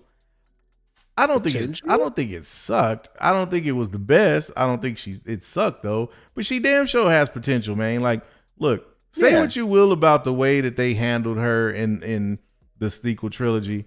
By the time you get to the end of Rise, that character, whether you like her or not, is in a position to take the story further. They set it up that way. Again, whether you like her or not. And so just because, I mean, I reminded, or it reminds me a lot of Ahsoka and the way that Ahsoka was received initially. Fans didn't really rock with Ahsoka like that when they thought she was annoying. They're like, well, why would he have a Padawan that we didn't know about in the movies? Like, yeah, I gave him that voice today. I hit him with that one. But then all of a sudden now she's like one of the most beloved characters in Star Wars. You know what I'm saying? I'm not saying that you can get to that point with Rey, but you definitely can create some content that would recontextualize her and put her in a better standing with fans. So I don't think, you know what I'm saying? I don't want to say she sucked, but I do think she definitely has potential. That's for sure. Yeah. Yeah. I mean, she exists. There's always potential for something better. There to you come go. After that. So we'll have to see. Then we got Lord Vito with the $5 hollow. Thank you, sir. Said, what would you rather see more? Rey or more Baby Yoda, aka Grogu? Personally, I'd watch 90 minutes of Grogu walking around not speaking words like Pokemon. Of course you would. Of course you would. We know, Vito. We know. We know. And if you put a Power Ranger suit on Grogu, made him the Green Ranger, you definitely down with that. Then he'd lose his shit. We know this. What would his Megazord be? If Baby Yoda Grogu was a Power Ranger, what would he have to make his Megazord? Ooh. I don't even know how that works anymore. No, me either. I'm confused. I'm like, I'm at the lean on my Power Ranger experts there. He used to be fuddled. Yeah, that's what I like. Stumped me. Good befuddlement. Yep. But yeah, I mean, like, to answer the homie's question though, I would definitely like to see more Grogu in the future than Rey. But we don't even know if Grogu is like alive at the point where we get to the end of Rise, right? Like, we don't necessarily even know if that dude is alive. So from that standpoint, I have to lean Rey because it's like I don't know what happened with Grogu yet. So yeah, that's where I'm at with it. But then we got, hopefully we'll get to see him in Jedi Academy. Oh, dude, like that'd be. I want to see, but okay. So here's the thing about that though. If he's in the Jedi Academy, oh man, somebody clip that. The homie's frozen again. Am I? Yeah, oh, man. Y'all, they got you. Always stuck. Clipping me. Clip his ass. Oh, and he just vanished. Don't do it. Oh, he's gone. He's gone. He didn't. Oh, and he's back. All right. They're gonna make it purple. Oh yeah, they're gonna make it purple. Yeah, of course they are. Hey man, shout out to my followers on IG that saw me post some of them crazy ass photos that the Nerd Avenger main gang community been posted in the Discord, man. Like, that was funny, man. I was like, yeah, they be getting us. Yeah, they do. Yeah, but yeah, do. I mean, I'm those last time. No doubt. For real, right? But yeah, I'm down to see either one of them, man. Either one I'd be cool with. Shout out to Veed. And then Felicity Pooper with the $10 said the best way for Lucasfilm to move on is to really move on. If they F around trying to fix things, they risk doing more damage. Give us good stories in writing. That is what Star Wars is. I agree with you, but moving on doesn't mean that you have to ignore what came before. You know what I'm saying? Like, look at what's happening right now with the prequels and what we got with Clone Wars and with Rebels and all of that. Like, those shows fleshed out the prequels in a way that brought people from a place of really hating those prequels to really being able to appreciate them. And this is what people sleeping on. Like, these people forget how bad that prequel backlash was. Like, y'all had my man Jar Jar ready to kill himself Do Oh we my goodness. remember Yeah, that was this? horrible. Do That we was horrible. remember this? And now we talk about the prequel trilogies in like the same esteem as the OG trilogy, especially when comparing it to the sequels.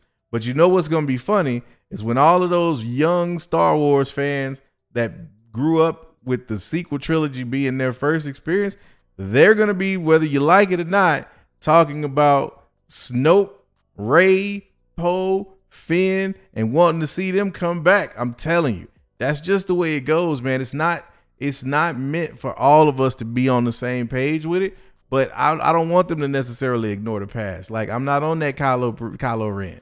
You ain't got to let the past die. What you got to do, though, is just be a little careful with how you address it in certain sections, because some of that is a little bit rocky.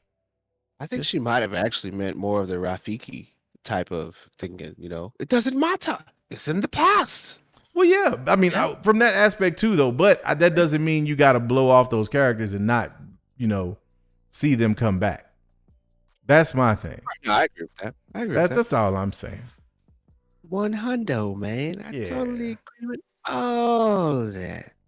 All of that. Mhm. Because then we got Matthew K with the $5 saying Star Wars needs connective tissue. Mhm. This is why I love the prequels just like the sequels. However, the world between world stuff is a bit too much for me. I feel that. I can totally see how people feel that way with the world between. That's a real hot button thing. Like, some people are like all about it. Some people don't want to see it at all. And I get it, because that has the potential to really take it to a weird place. But I think as long as it's done tastefully and in moderation, it's all right. I'm with it. With it. That just goes to show everything has a multiverse, no matter how Exactly. you like it. Exactly. It exists. Exactly. We got Space Wolf Lounge with the $4.99. Mhm. Said, hi, everybody in the tower. I'm back. Been on Twitch, Nerd Venging out. I have a lot of content coming soon. Also, they should have put Doctor Strange in WandaVision. I agree with that. He ain't wrong. I didn't agree. Yeah, he ain't lying. He ain't lying. He ain't lying. I don't know why they didn't go with that as a take. Yeah. I thought the reasoning for not doing it is stupid. Yeah. And do better. Do better. That's what I'm saying. Then we got. Eating hot. Oh, you got Uh-huh. it. Go ahead on then, player. Oh, my bad. $5, player. If you want to go ahead. All ahead right, and eat. then. I'm going to go ahead and say it. Keaton Haas with the $10 says he's working late tonight, but he's listening. Work doesn't understand that Thursday night I need to be off by 7 for this stream. Happy birthday, Mike Mother Flippin' Porter. Nerd.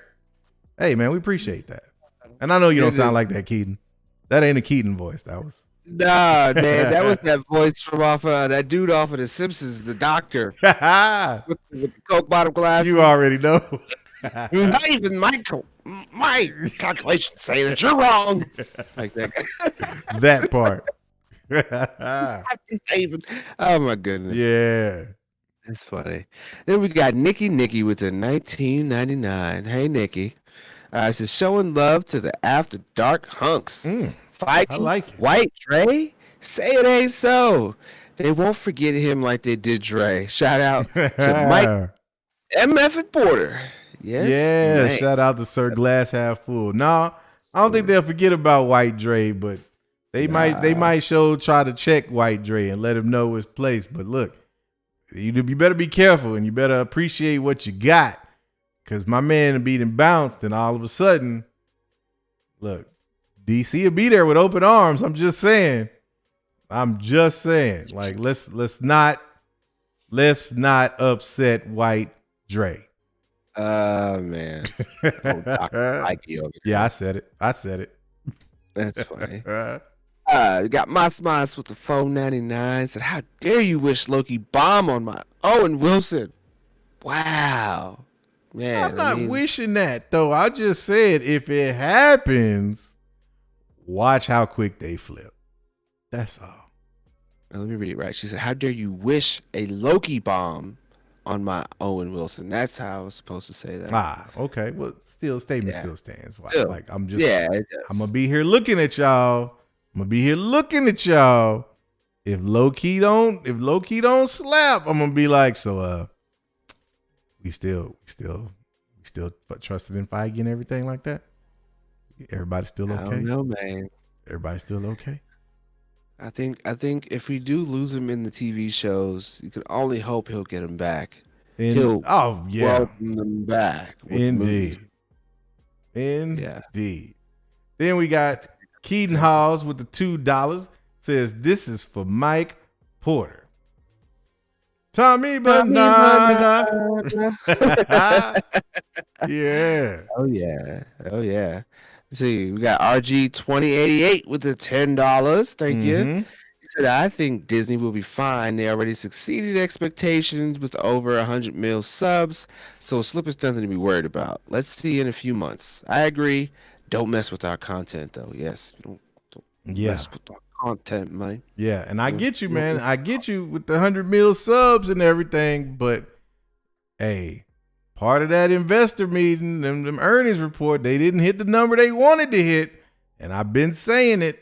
Just because they making money don't mean they making enough. And once they start feeling like they ain't making enough, that's when they start working on them changes. Mm-hmm. That's all They I'm realize saying. they ain't making enough. Right. See how that goes. Mm-hmm. How that goes. See how it goes indeed. Yes. And Then we got Daniel Yep. Fisher with the $20. Thank you, sir. He said, loving your takes, Alan Lavis. Love After Dark and the After Dark crew. Birthday toast to Mike Porter and to the nerd community. Take my money. And Yeah. Tommy Banana. Yeah. Yeah, he got it this week. He said, I'm on it now, boy. Yeah. Then we got Crest coming through with the $20 holler. Said, if Loki doesn't slap, Al needs to show up to After Dark with a dark flannel, black cap, and shades to talk that shit about White Dre, Jerry Curl optional. I'm telling you, I'm going to show up and I'm going to do the whole Compton City G's on MCU, man. Because, like, boy, I already told you what you need to do. what that is. You need to hit it with sauce. Hit them with the sauce. Because like I said, if you ain't got the sauce, then that's your loss. Son. Yeah. My new favorite thing. I know it. OG fan with the $5. Say, what? It's Mike motherflipping Porter's birthday. Happy birthday, Mike Porter. Mr. Glass Half Full. Hope you had a great day and all your wishes come true. Yes, sir. Ditto. Echo. That. Yes, sir. Man. And then Mike Porter, yes. Yes. He came through after that. right after that, with the 199, said thank you, Josh, Al, Lavis, and all Nerd Vengers. And I'm telling you what, once we get through all of these supers, we're going to run that birthday message one more time for anybody who wasn't here at the top of the show. And just because Mike Porter deserves it, we'll run that back one more time. Most definitely. Mm-hmm. I remember the first time I said Mike mother flipping Porter without the flipping. Without the flipping, right? Yeah. Without the flipping. Because, you know, man, I kind of do like Al Sauce. Mm-hmm. look, there you go again. Look. It's my favorite thing. Yeah. Let's see. We got Felicity Pooh Bell coming through with the Mm-hmm. $10. Thank you. Said birthday and well wishes to the power broker Mike motherfucking Plord. Yeah, I didn't know what I wanted to do with that. He said always makes my day with this Turkish delights because they're irresistible. Mm-hmm. A tip to the After Dark crew because, as you know, I won't be at the watch party because grown folk got jobs. Yes, and if you don't know what she's talking about is the Bad Batch watch party going down tonight, 3 a.m. Eastern time. We'll be there. Eastern time. I think, you know what? I think you've been probably watching a little too much Doctor Who. You over there starting to sound like the little dog that Hey. be analyzing. Hey. Analyzing. Hey, quiet. You don't talk about You know what I mean? you don't talk. Look, I can be a Sound like Alex right now. hey, you know what? Exterminate. Exterminate. Lavis. Yak them fools. Look, that's what you need. We need to come up with some after dark Daleks. Like, Yes. break yourself. Break yourself. Break yourself.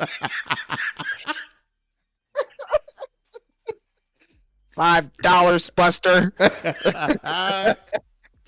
Oh, man. We are working on the changes. Whoop that trick. Whoop that trick. Trick.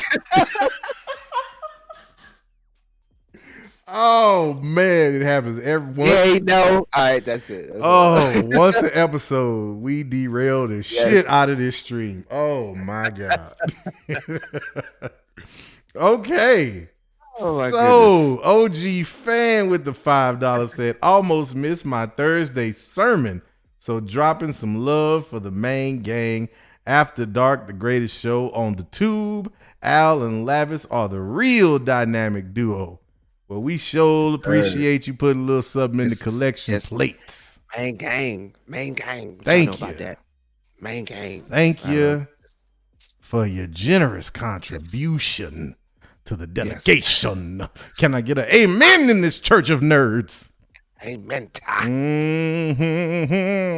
Mm-hmm. That is. Gotta fan him down, people. You gotta fan him down. Yeah. Yes. He gets hot. Whew, It's just hot. a little bit. Like Mike Hawes with the $5 said 100% agreed, Lavis. Omega is Ray's mama. In the end, you will be proven right. Bask in your glory.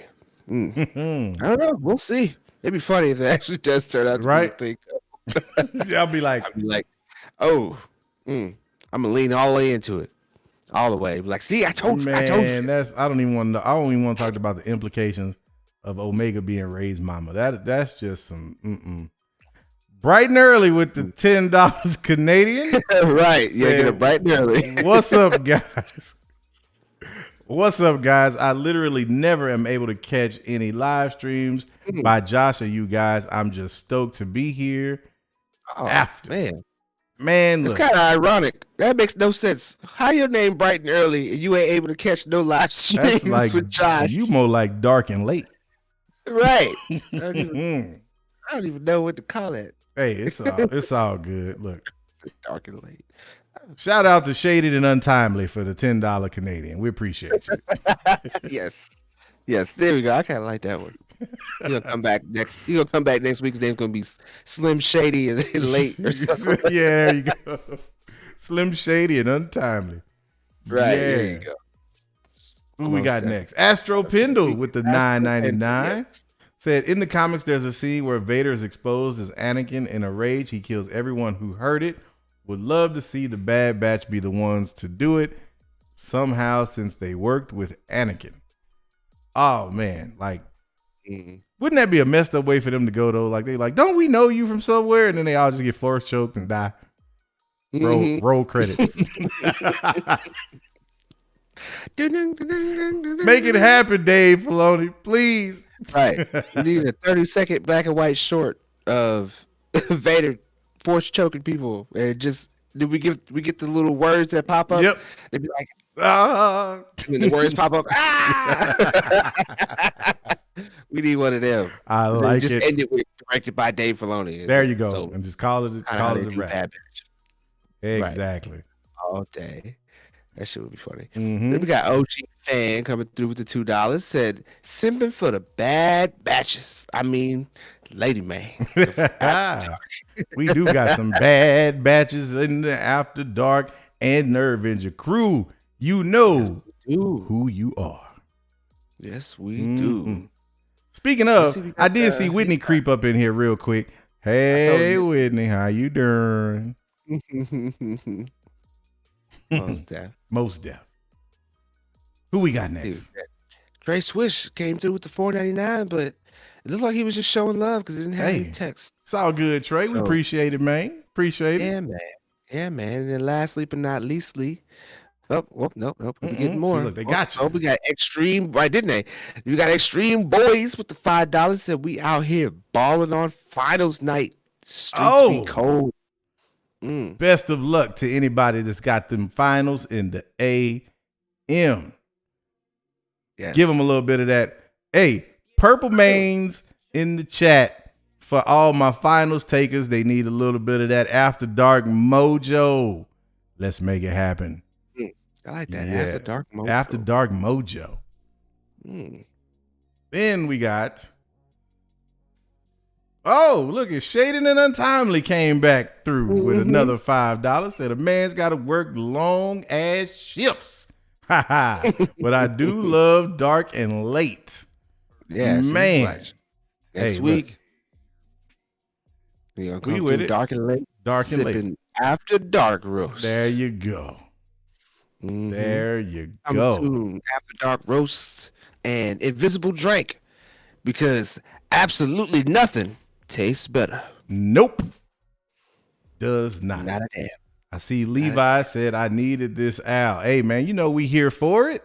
We got you, man. We in here. Right. We in here. Ooh. Oh, wait a minute. $5 coming through. I'll Coming let through. you read that one. You go ahead. Says, You go is ahead it and read possible to get Al and Lavis to sing happy birthday to Mike Mother Flippin' Porter? Pretty please. He deserves it. Happy birthday, Mike Porter.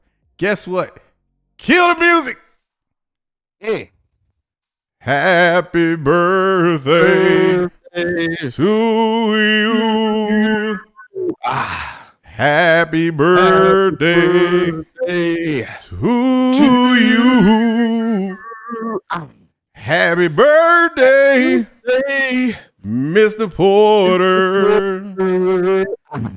Happy birthday to you. Yeah. Skibbity bop bop bop bop. Man. Oh, and let's go on right there before we end it. One more time for anybody who did not see the very special birthday greeting from one Josh of the Den again. Yes, sir.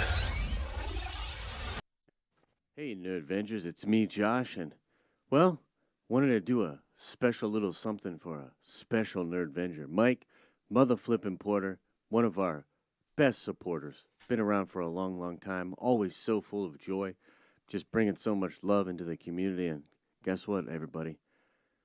It's Mike's birthday, and so if you'll join me, I'd now like to sing a little happy birthday for Mike Porter himself. All right, here we go.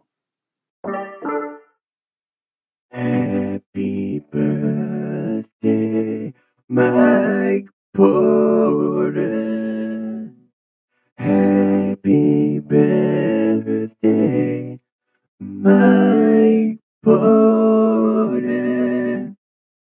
Happy birthday, Mike Porter.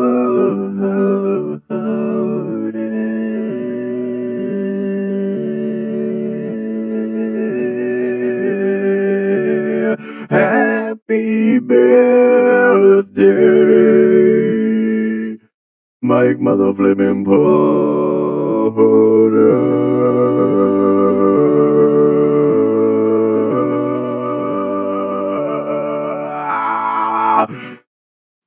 We love you, Mike. Know you've been going through some stuff lately, man. We're here for you. We love you. Happy birthday. From me, from all the EPs, from all the Nerdvengers. Happy birthday. Yeah, man. Yeah, man. Yeah, Lord. man. Do it big. Do it big. Do it big. Doing it way big. You know. And on that note. Yes, sir. I see. Before we hit that note, Cameron Glick tried to slip one in. You better get Blick. You don't read it. With the $4.99, he said, "Hey guys, I love watching After Dark. You guys make it so entertaining. By the way, Rain or Bang energy drink. I love Rain. Yeah, I think I'm gonna go with Rain because apparently Josh done started something with Bang, and I'm not. I'm gonna go ahead and go Rain too. Then. Yeah, I'm gonna go Rain too. Go make it rain. Yes. Go make it Indeed. Make it rain. I'm down with that. But on that note, like the homie tried to say, You know.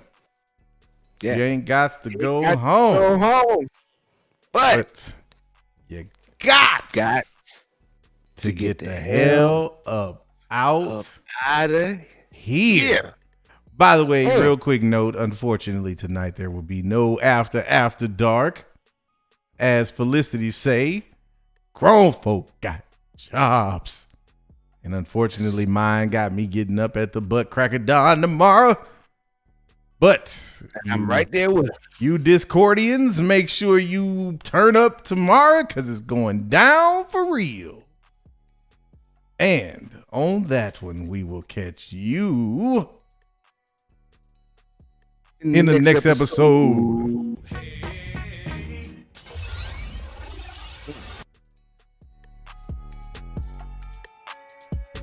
Nice and dark. Yes. Nice and after dark. Full moon on Mike's birthday. Wonder what he gonna get into tonight. Well, I don't know. We can surely believe. I'm sure he's going to get a lot of Turkish delights tonight. Oh, yeah.